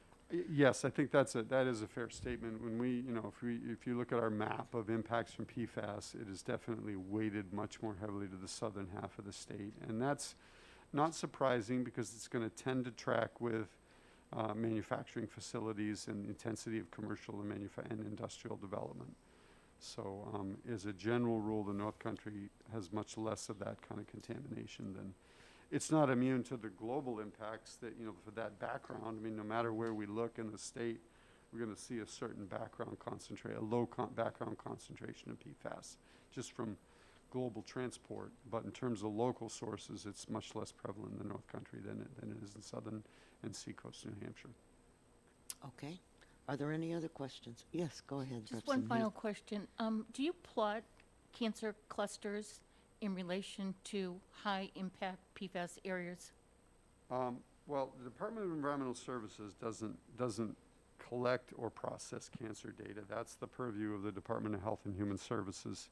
And they are working on, and they have an existing cancer, program that looks at that data. They are communicating directly with folks in southern New Hampshire right now because there are a lot of concerns in those communities about the potential health impacts of the PFAS contamination of drinking water that exists there. But I apologize, I probably told you everything I can tell you now. Are there any further questions?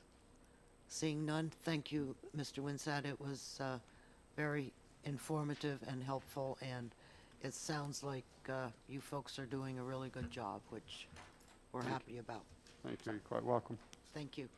Okay, I was wondering if I could have an OTP motion on this, since there's no fiscal impact.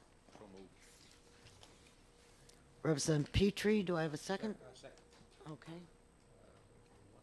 Sure, you can take all the time you want.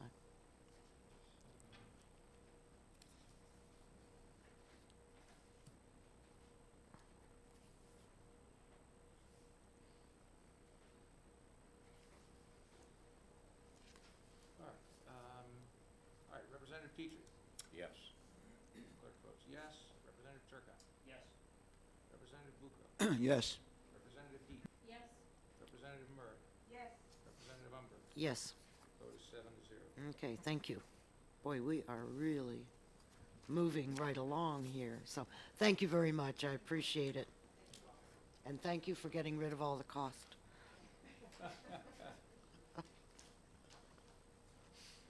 That's a good thing. Okay. Of course, we're on time. It's now 2:30. And we will be moving to HB 1665, establishing a municipal road and bridge disaster relief fund.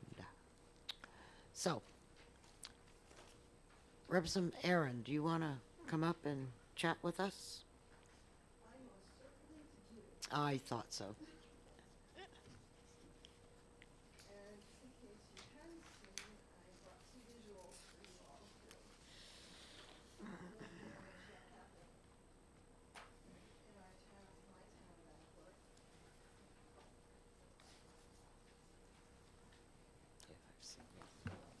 Good afternoon.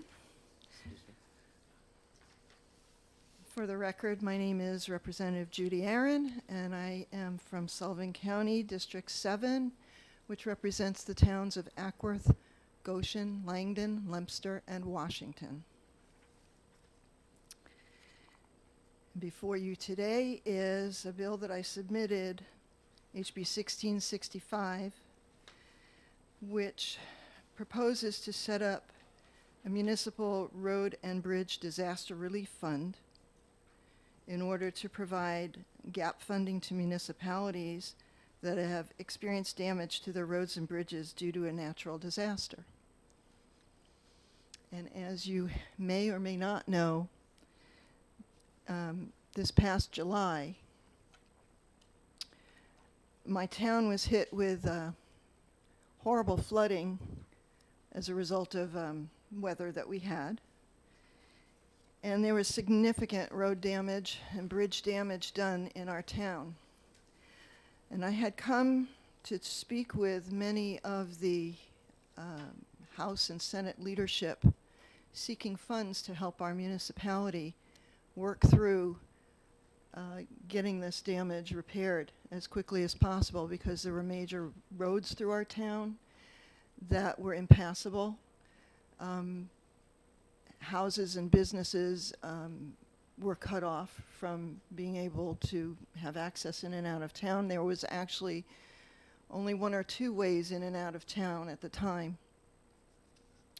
And what I was told by many people, although there was quite a bit of sympathy and desire to want to help us in Ackworth, there was no statutory mechanism to get money to us in any expedient manner.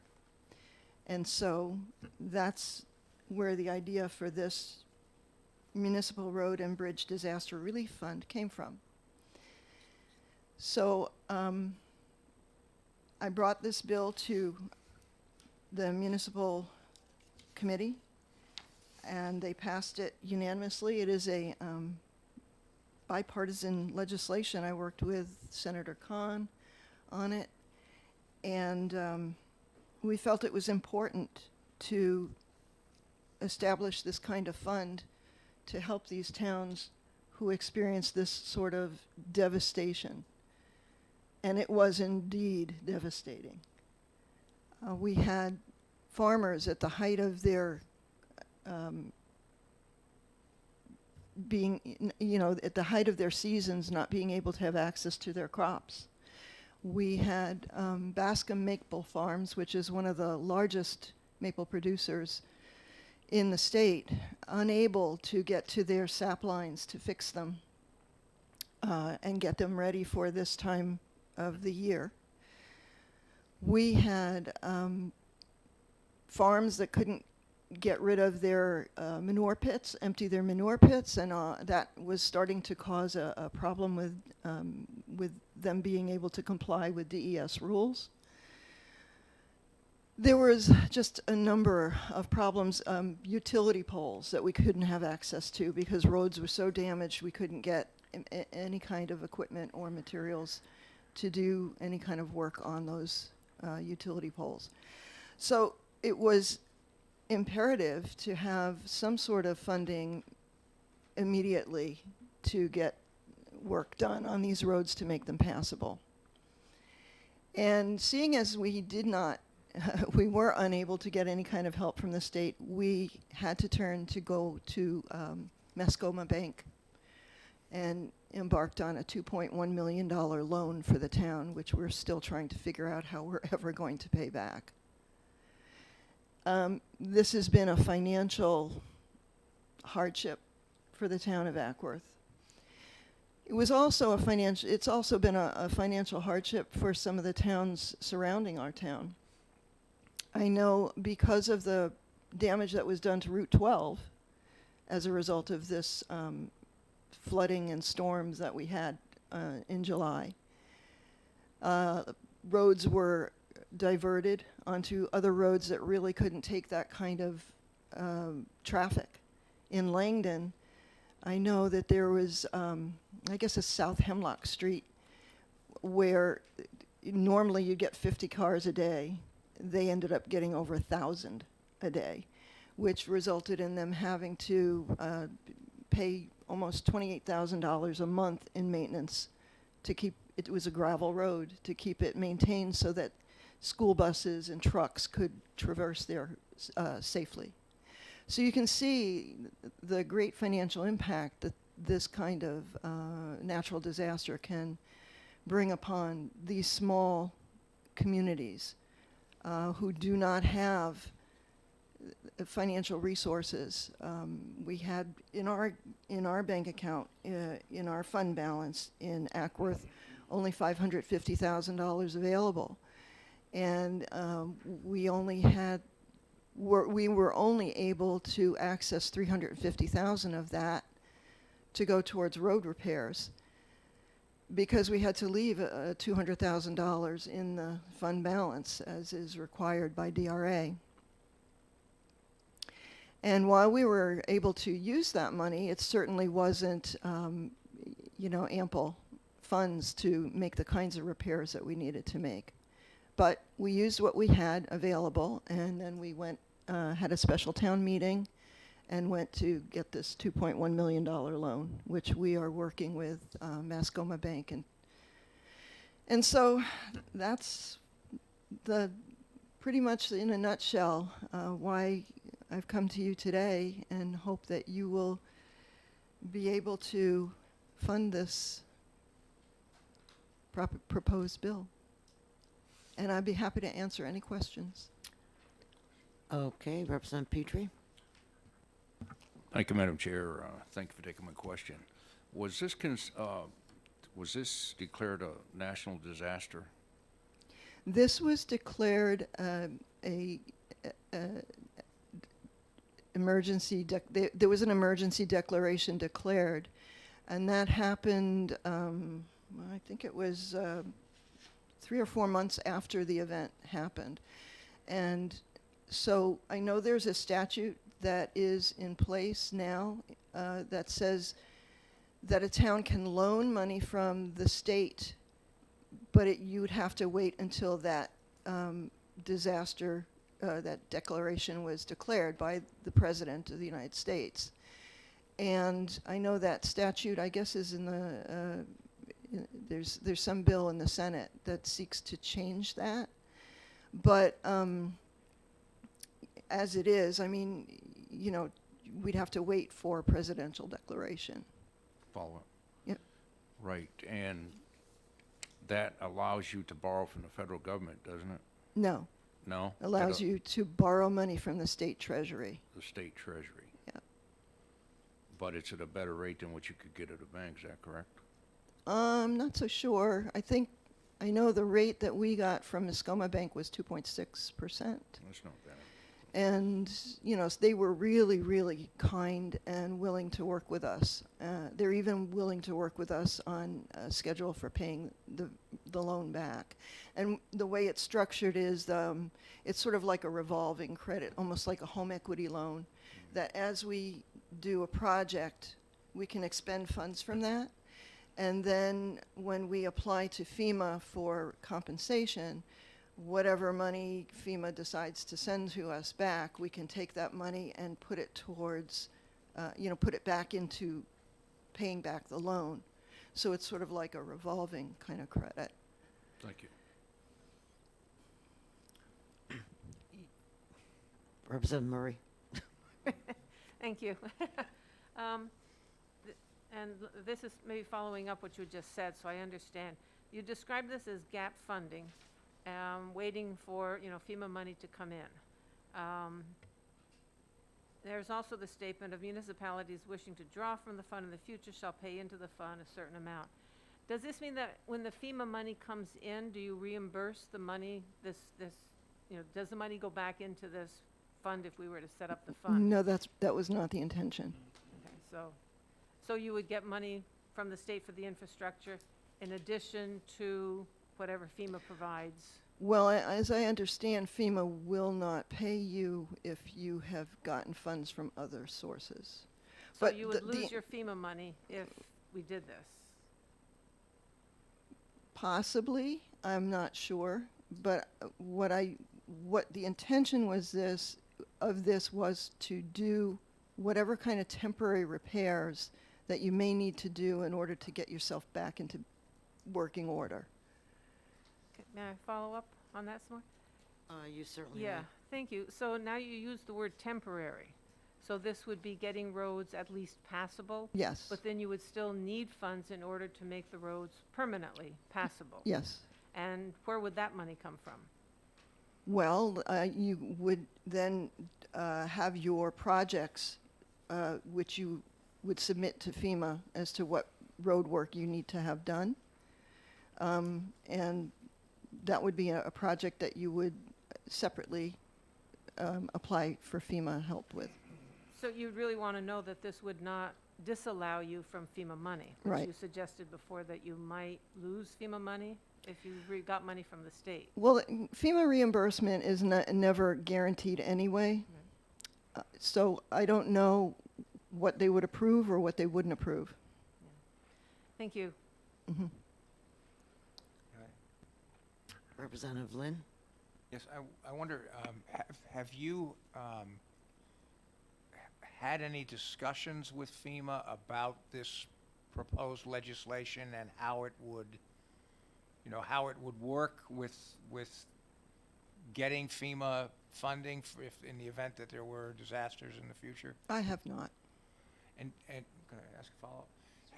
Have you had any discussions with the New Hampshire Municipal Association about this proposal? In other words, do they, you propose to have towns that want to be able to contribute. Have you had any, inquiry of other towns, how many would likely be willing to do this? Whether they think it's a good idea, whether the Municipal Association thinks it's a good idea or not? I have not heard anything from NHMA about this. But I wouldn't see why a town wouldn't avail themselves of a program like that if they needed it. I mean, we have municipal,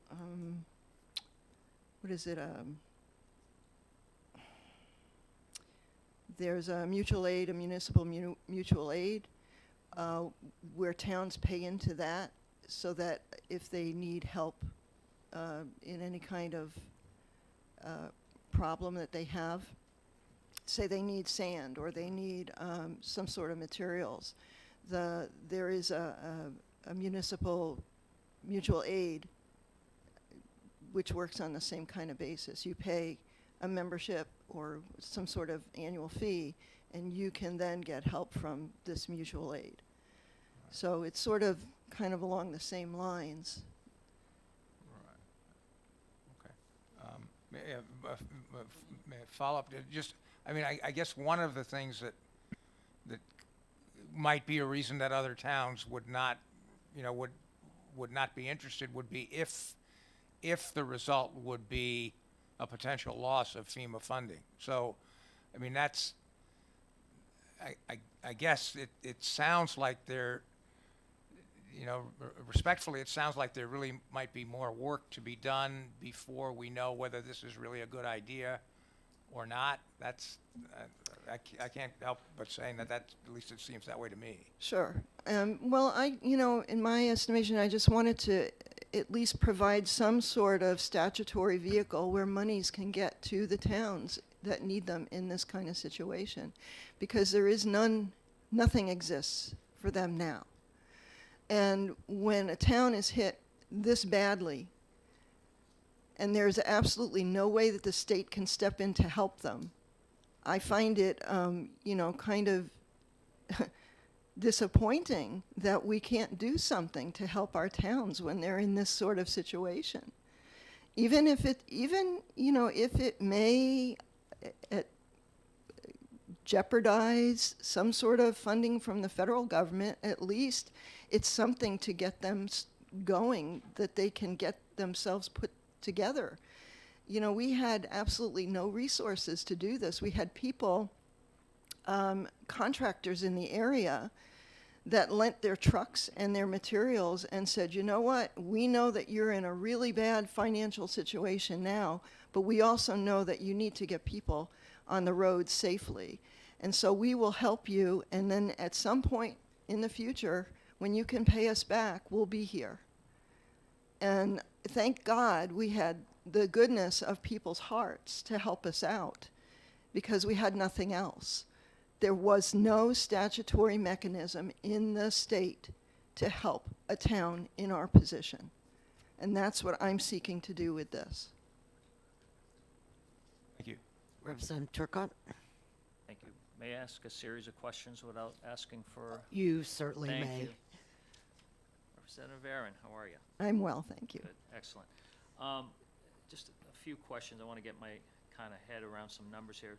What's approximately 0.5% of your municipal budget in Ackworth? $6,500, because our municipal budget, operating budget, is about $1.3 million this year, anyway. Thank you. And what did you say in your town? What was the total estimated damage, or what was the actual damage? Okay, well, you know, we've seen damage estimates as high as $26 million for our town of Ackworth, which has a town of 850 people. And the $26 million estimate, as I understand it, was if every road was made to the way, perfection, the way it's supposed to be, according to culvert size and all of the rules and regulations from DES and everything else. Realistically, what we ended up spending, I guess, so far, we have plans for around $10 or $11 million in work. I know that we've spent about probably $1.3 million or $1.5 million thus far of our own money, and also monies that, you know, from this loan that we took out. So we put money into the roads to fix them temporarily, and now we are, you know, making plans to do the permanent work on them. And, you know, we have a town engineer. We hired an engineer to work on all kinds of plans with, and get all the permits and everything from DES, and work with Homeland Security and also FEMA to get the roads back to where they should be. To this point, has any money been forwarded to the town on behalf of any governmental agency, FEMA or any No. of that? Nothing has come No, yet? and we don't expect to see any kind of FEMA reimbursement until probably late spring. Being optimistic. Okay, and I guess the final question would be, if this had been in effect at the time that you had your damage up in Ackworth, how much of your damage would have been covered under this bill? Does that make sense? Yes, well, I don't know a dollar amount specifically. It would have to, I would have to ask that engineer who's working with the town with regard to, what work they put in place. I would say at least the $1.3 million that we had to, or the $1.4 million or $1.5 million, whatever it was, that we had to cover that we've already spent would have been covered. And it may have prevented us from having to take out a $2.1 million loan. Thank you. Are there any further questions? Okay, Mickey, would you see if the FEMA guy could come and talk to us? Oh, you are the FEMA guy. Well, I'm a FEMA girl, but I'm a state FEMA girl. Oh, okay, I'm sorry, I apologize. That's all right. Okay, so could the young lady from FEMA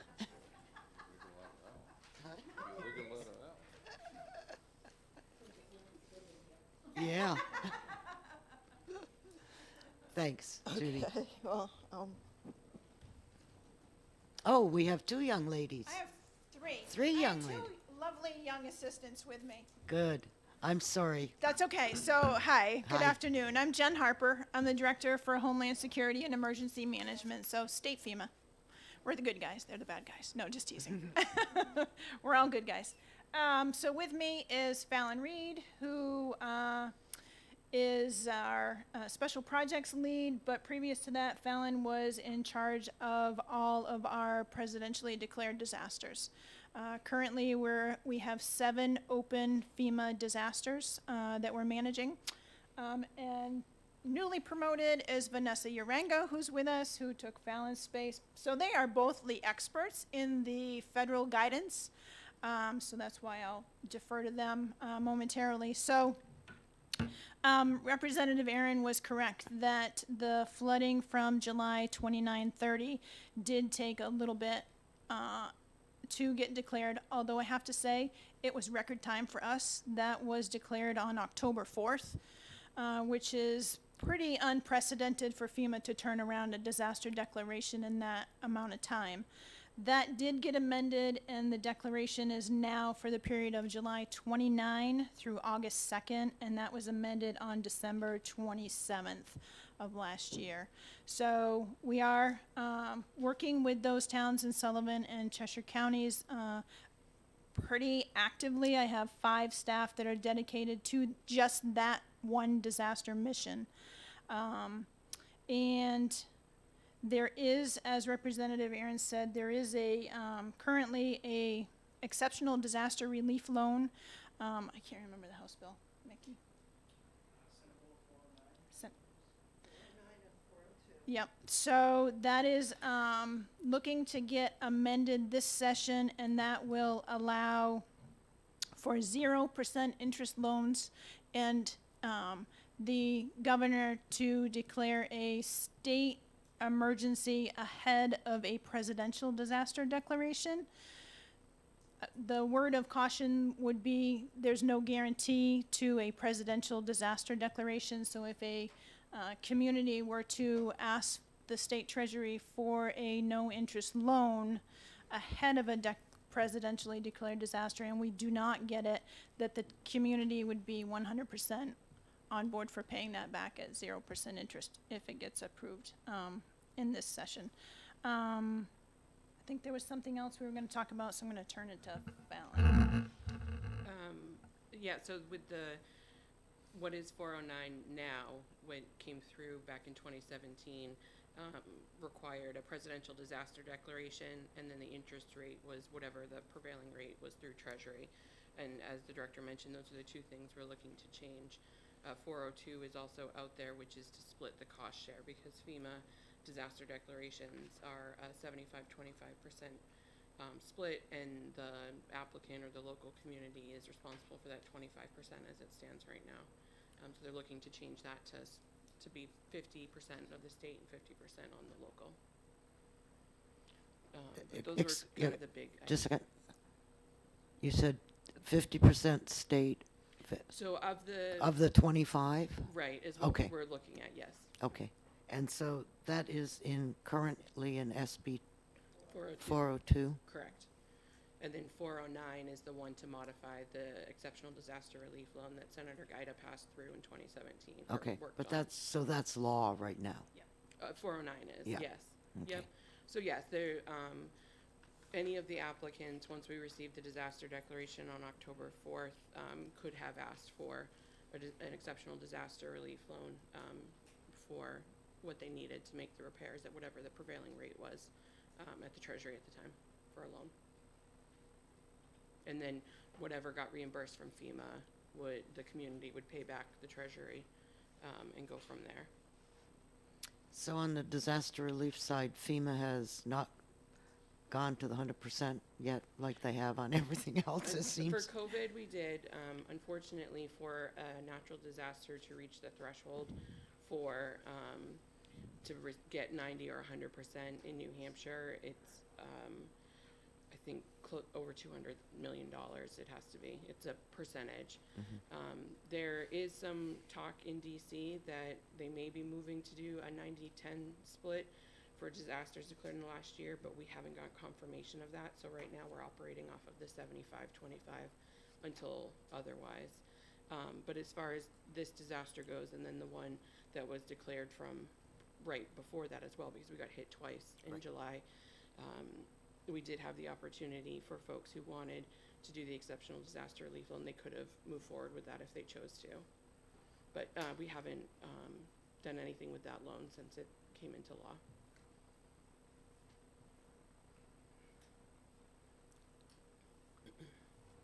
Okay. Yes, Representative Heath. Thank you, Madam Chair. Does your agency take a stand on HB 1665? We do have some concerns with the language, things that you had brought up before about how it would impact a potential FEMA funding, especially if there are rules in the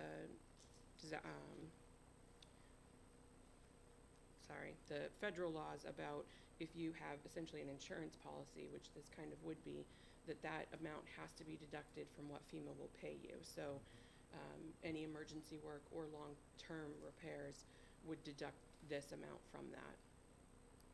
Follow. Go ahead. So in light of Senate Bill 409, is HB 1665 necessary? I think they come from two different perspectives. So 409 does, as the director mentioned, we would need a disaster declaration eventually, or the state would be out that money. The way I'm reading 1665 is that this doesn't necessarily have to, they'd have an event and need the money from that. But it really would come into play with how, if we have a FEMA disaster declaration and the reimbursement there. So I appreciate what the bill's trying to do, but I think there might be some risk to our federal reimbursement. Madam Chair? Go ahead, please. Yeah, So, if you have more than one question, just Okay, thank just go you. ahead. Thank you. I get tired of flipping on the mic. Representative, if I may clarify one thing. So 409 is a loan where it would be, like if you took out a loan from a Yes. bank and reimbursed, and FEMA doesn't have a problem with that. We actually ran the language by them with that bill back in 2017. The concern with 1665, and I think you all brought it up, was that Yes. you keep that money. yes. And that's where FEMA would say, no, you can't have it both ways. It's either something to get you through, or FEMA doesn't need to reimburse that because it's already been taken care of in their eyes. a duplication of benefits. All right, you just answered my last question. Okay. Thank you. Sorry. Are there any further questions? Yes, please, go ahead. Maybe it's for you. Oh, Can someone just clarify, I got the impression, and you can correct me because it's probably, I can't keep track of the time. Was there a mechanism, this 409 or whatever, was that in place that Ackworth could have taken advantage of that had they known or had they chosen to? Yes, So it that had- was available to them, which, Not until we received the disaster declaration. okay, but So but October this thing was 4th in on. existence that they could have taken the loan from the state or, Once we received the disaster declaration, yes. okay, thank you. Yep. the- Which is one of the modifications we're making in 409, is that the governor can, if he declares a state of emergency, then that opens up this path. We don't have to wait for FEMA, because it is usually 60 Several- days or so, several months, yeah. So there is a type of mechanism in existence. Okay. So, anything else? Yes, Representative Bucco.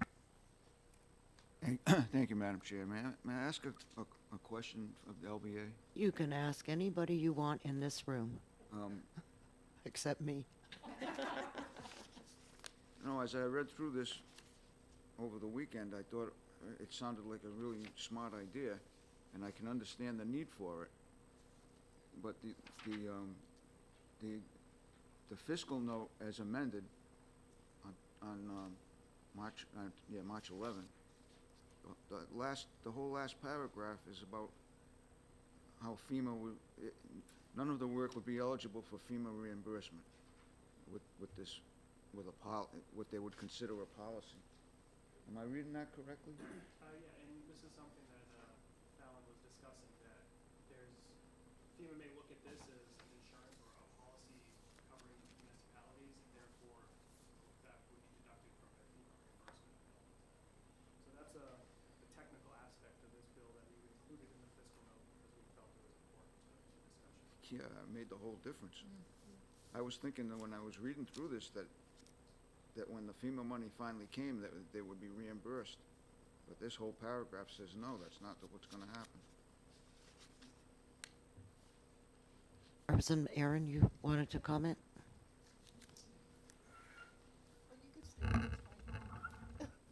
All right. Thank you. I just wanted to add that, if we had money in place right away from legislation such as this, there may be that particular road project would not be something that we would have to apply to FEMA for help for. We could take care of this on our own and not have to wait for the federal government to give us any kind of funding or help. And that's kind of the intention behind this, is yes, there would be work that we would need to have done that eventually, we could apply to FEMA for help for. But for some of the road work that we could do, we could get it done quick, right away, and you're done. One and done. And you wouldn't have to wait for federal government to step in and do anything. So it kind of gives us an option of divorcing ourselves from waiting for a federal declaration and, any other kind of declaration and, going through the whole bureaucracy of working with the federal government. So if we were able to get funds right away from the state to get us to get back into working order, some of those projects wouldn't be submitted to FEMA. There would be other road projects perhaps that would, and because we didn't receive any money and use any money to work on those projects, that wouldn't be a problem and it wouldn't interfere with any kind of FEMA reimbursement. So that was just the only comment I wanted to make on that. Thank you. Representative Turcott? Thank you, Madam Chair. Thanks, Representative Aaron, again. You said something that you may have already answered this.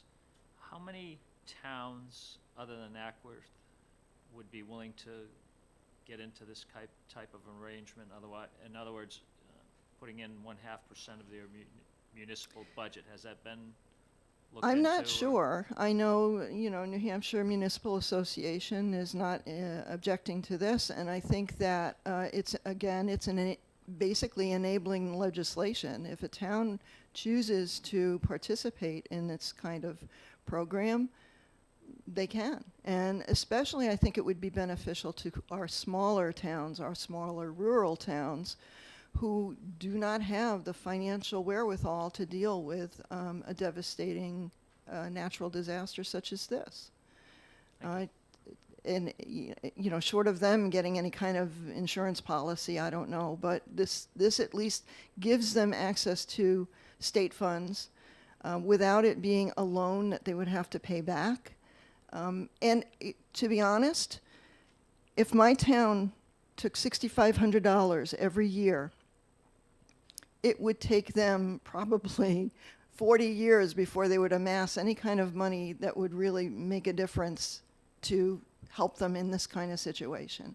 And when you take a look at, say, Cranebrook Road alone, 3.5 miles, which we had finished paving like 2 or 3 years prior to this happening, that our town had so much saved and worked so hard so that they could at least pave this one road for 3.5 miles. And then in one night, it was completely gone.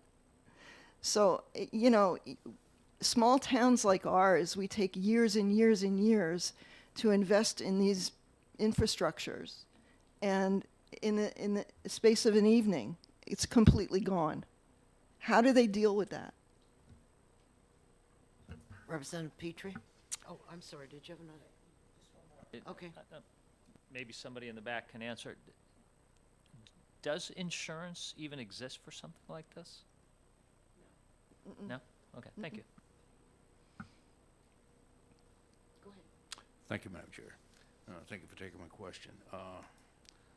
You don't have any capital reserve funds to cover some of this? We do. We use them all. I mean, how much? I mean, we used $50,000 from our bridge fund to get, we have one bridge that the whole underneath, there's a slab on top, and the whole underneath of it, and a culvert. It's a big culvert with a slab on top, and the whole underneath of it was washed away. So what we used this $50,000 for was basically to have somebody come in and blow in concrete underneath it to shore it all up. But that's a temporary fix. To replace this bridge is going to be like $2 million. How does our town come up with that kind of funding? We have to. My town has to come up. What's, follow-up question, what's the town worth, valuation? I don't know off the top of Roughly, I mean, it must, I don't know off 500 the, million probably? I don't know off the top of my head. Because usually, Yeah. that kind of Well, works into your budget. let's just say the $2.1 million that we borrowed was the limit that we could get because of what our town valuation was. We couldn't borrow any more. Thank you. Thank you. Are you from NHMA? Oh, did you have another? Oh, okay. The faces at NHMA have changed so rapidly in the last 3 months that I have no idea who anyone is in NA. Please, come up. And the same thing happened in your office. Hello, I'm Catherine Heck. I'm the Government Finance Advisor at NHMA, and for Is that those who HECK? HECK, like what the heck? And for those who knew Barbara Reed, that is the job that I have taken over for. I joined in August, so there's 2 of us that are new, so hello. Yes, hello. We're welcome. Thank you. So, did you have any specific questions for us?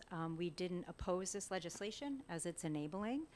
We felt that if a municipality felt as though they really wanted to kind of buy into this type of what I would call insurance policy for potentially a gap that has been addressed by Representative Aaron, if that they feel that's in the best interest of their community, we certainly wouldn't want to stop them. We have no feedback or input onto how many communities would take advantage of this. Their particular situation was catastrophic, in my professional opinion, our 100-year storms are happening more and more often. So some communities are able to move forward with fund balance, capital reserves, and some type of bank loan before FEMA can come in, or potentially a bond if FEMA wouldn't be approved. So we can't really speak to what the future holds for this type of event, but we certainly wouldn't want to prohibit a municipality from this type of option should it become available. Yes, Representative Lynn, go ahead, I'm Thank you. sorry. We heard from the FEMA people just now that there's not, the towns can't get insurance for this kind of thing. I'm just wondering, would this be something that if, let's assume that a lot of towns decided they did want to take advantage of this and they joined into it. Would this be something, if they did that under the auspices of New Hampshire Municipal Association, is this the kind of thing that NHMA could get some kind of reinsurance for? That you would say, you know, okay, we're gonna have to pay out. We anticipate that we're gonna have to pay out, you know, every year or every few years for somewhere in the state there's gonna be some kind of a disaster. We'll have to pay out, but we have gotten some reinsurance through some insurance company or whatever to be able to reimburse you. So that's a great question, and that would be for Primex. We are not part of a risk pool any longer, NHMA. Primex is now the municipal insurance company. That's a separate entity from NHMA as of 2009 or 10, I believe. Okay. So we wouldn't engage in that type of reinsurance because we're not in that industry, but Primex would be someone that potentially could answer that question. However, to my knowledge, that is not something the risk pool provides. Otherwise, and maybe FEMA could speak to this, otherwise I believe that would be something that would be offered already in the industry. Okay. All right, thank you. You're welcome.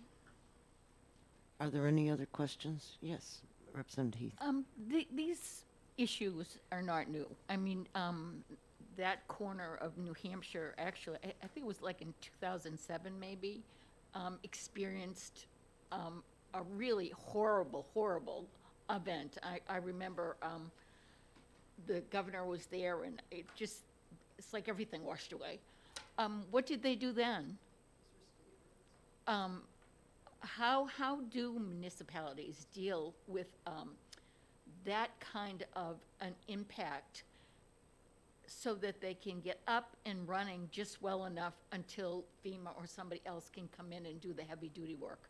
Yeah, so I think you're referring to what they call the Mother's Day floods. Yes, I had exactly, just that's moved right. here That's to New right. Hampshire from New York City May and 13th. wondered what Yep. I was doing exactly. Yeah, with a trailer and 3 small children.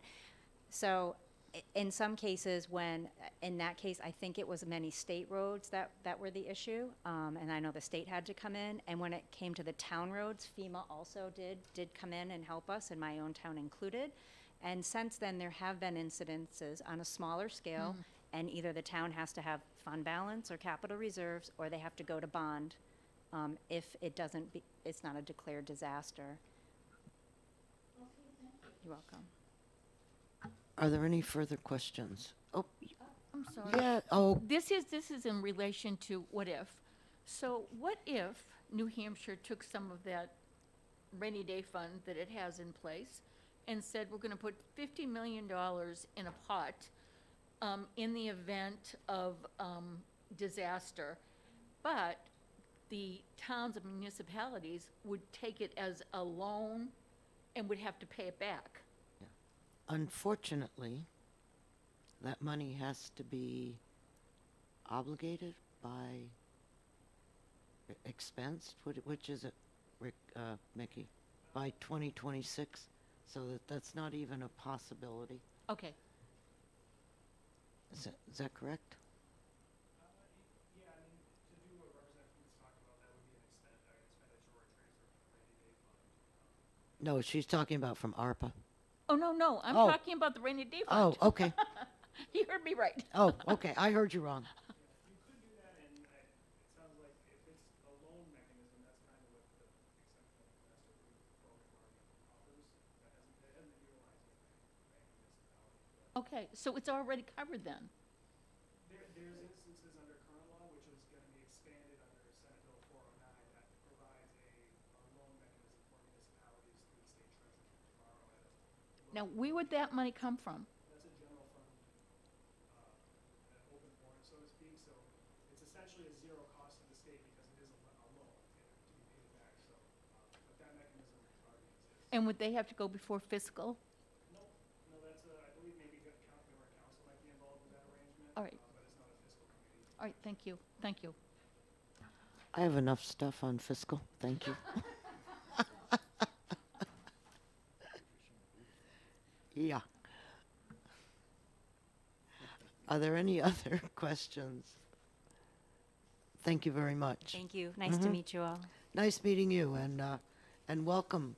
I'm sure we'll be seeing you at least around the hallways, if not enjoying a visit with us, so thank you. Okay, is there anything else? Okay, I need to do some thinking about this bill. We also, I think, need to read 21P:37, which is that SB 409. And I think we also need to look at SB 402, which is the bill that's, I don't know if it's passed the Senate or not. Sure.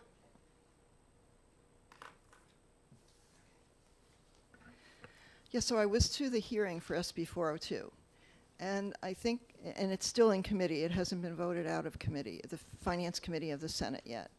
And the problem that they had with that bill was that, so that bill provides for the state to pick up 12.5% and the municipality to pick up 12.5% of the 25% that's matched with FEMA. And the problem that they had with that, at least what Senator Chuck Morse was expressing, was that they had no idea of how much money 12.5% represented in terms of what they would have to, as the Senate Finance Committee, set aside for an appropriation from the state. Because there was no number of how much money individual municipalities was going to claim to FEMA for their projects. So they had no idea what that 12.5% represented. So that's why this bill is kind of just sitting there in finance right now. They haven't made a decision. And I guess they're trying to get more information about what 12.5% would equate to from state allocation. Do you have like a 5-year average of FEMA that you could give us some sort of indication as to? Yeah, we have the records from Okay. 1950s. Oh, I don't need you to go back that far. Yeah, if you could just give us something that would estimate what that. Sure, I can send that to Mickey, and we've also, with Senator Khan, have provided some information about, they're going off of a little disaster history or education for you, is when we do the preliminary damage assessments with FEMA, that gives us the initial amount to say to the president, we've hit this threshold. And so the last time we met, and they can correct me if I'm wrong, but they based the numbers off of that, about 6.5 million or so, which we think will likely be higher, but we don't know. But also, just this week, we heard that they're in DC trying to work towards a 90-10 split. So some information came out this week that might help out with 402. So, but yes, I can provide the last few disasters information to. Yeah, it would be good over like a couple years Sure. anyhow, 3 years, because it's, disasters vary from year to year. Yeah, absolutely. And the southwest corner doesn't get hit often, but when they do, it's pretty big. So Yeah. yeah. Yeah, and I know that in that area that Representative Aaron is talking about, the majority of the damage was not to state roads. Yeah. It was to local roads, which, I think the state did all the work on the state roads, but. Yeah, and back in 2005, 2006, 2007, we had 3 consecutive years of storms. The Allstead, Mother's Day, and then the October storms as well. And similar situation, and that's where the split, 12.5 split came from. And so from 2005 disasters to 2011, the state paid that 12.5%, and it went away in 2011. But that came as a direct result of those disasters that had hit, because the state roads had hit a lot, but Allstead was like wiped off the map, in addition to some other communities. So the good news is all the mitigation work that we did after that held up and hasn't been re-impacted, but to get there takes a little bit, so. I understand FEMA will support mitigation efforts. Yep, we have a whole mitigation program at our office that works with FEMA. There's additional funding for mitigation that was not disaster impacted, so we have several opportunities for funding. But with a disaster declaration, they look at two kind of phases: getting the facility, the roads in this case, back to like day before storm level, and then we'll also look at mitigation to improve it, to make it so it doesn't happen again. And that's all done under public assistance. And then we have our mitigation program that looks at primarily non-disaster or impacted things and fix that as well, that you can happen in a blue sky day, or fix in a blue sky day rather. So yeah, we have lots of funding opportunities. Yeah, we're looking for money up in North Conway Yeah, for Saco River Yep. that doesn't know where it wants to go. changes on the daily. Yeah, she talked about blue sky. You know, what the Saco was like yesterday is not the same as it was the day before or the day after. So. Yeah. Oh, yeah, it's, they've talked about meandering rivers. I don't know what this does, but it certainly doesn't stay anywhere near its own path. Yeah, the Suncook River completely changed direction a number of years ago, and that yep, that was a large mitigation project that we did there as well with FEMA. So, Yeah, this one, the Saco's eating our sewer plant. Hungry. Yeah. Yeah, what the heck. Anyhow, we'll keep smiling, and I guess if there's nothing else, we will meet again on Monday. I believe it's at 10 o'clock. And we have 3 education bills. Is that right? Yes, 3. We have 3 education bills and to look at. And then we, on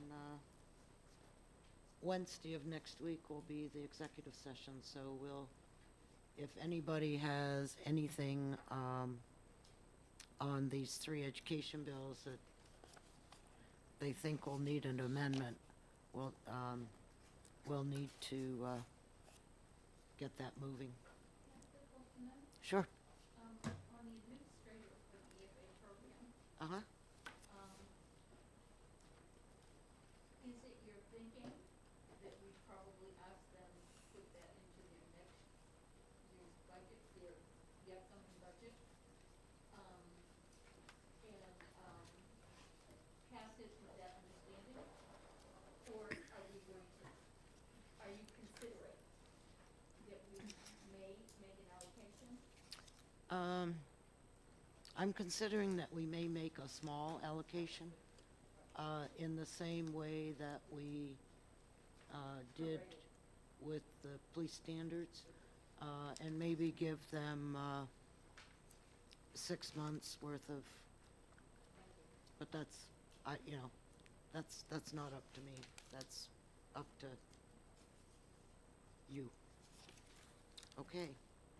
So in that case, we'll see you tomorrow. 10 o'clock. Yeah, I'm going to turn.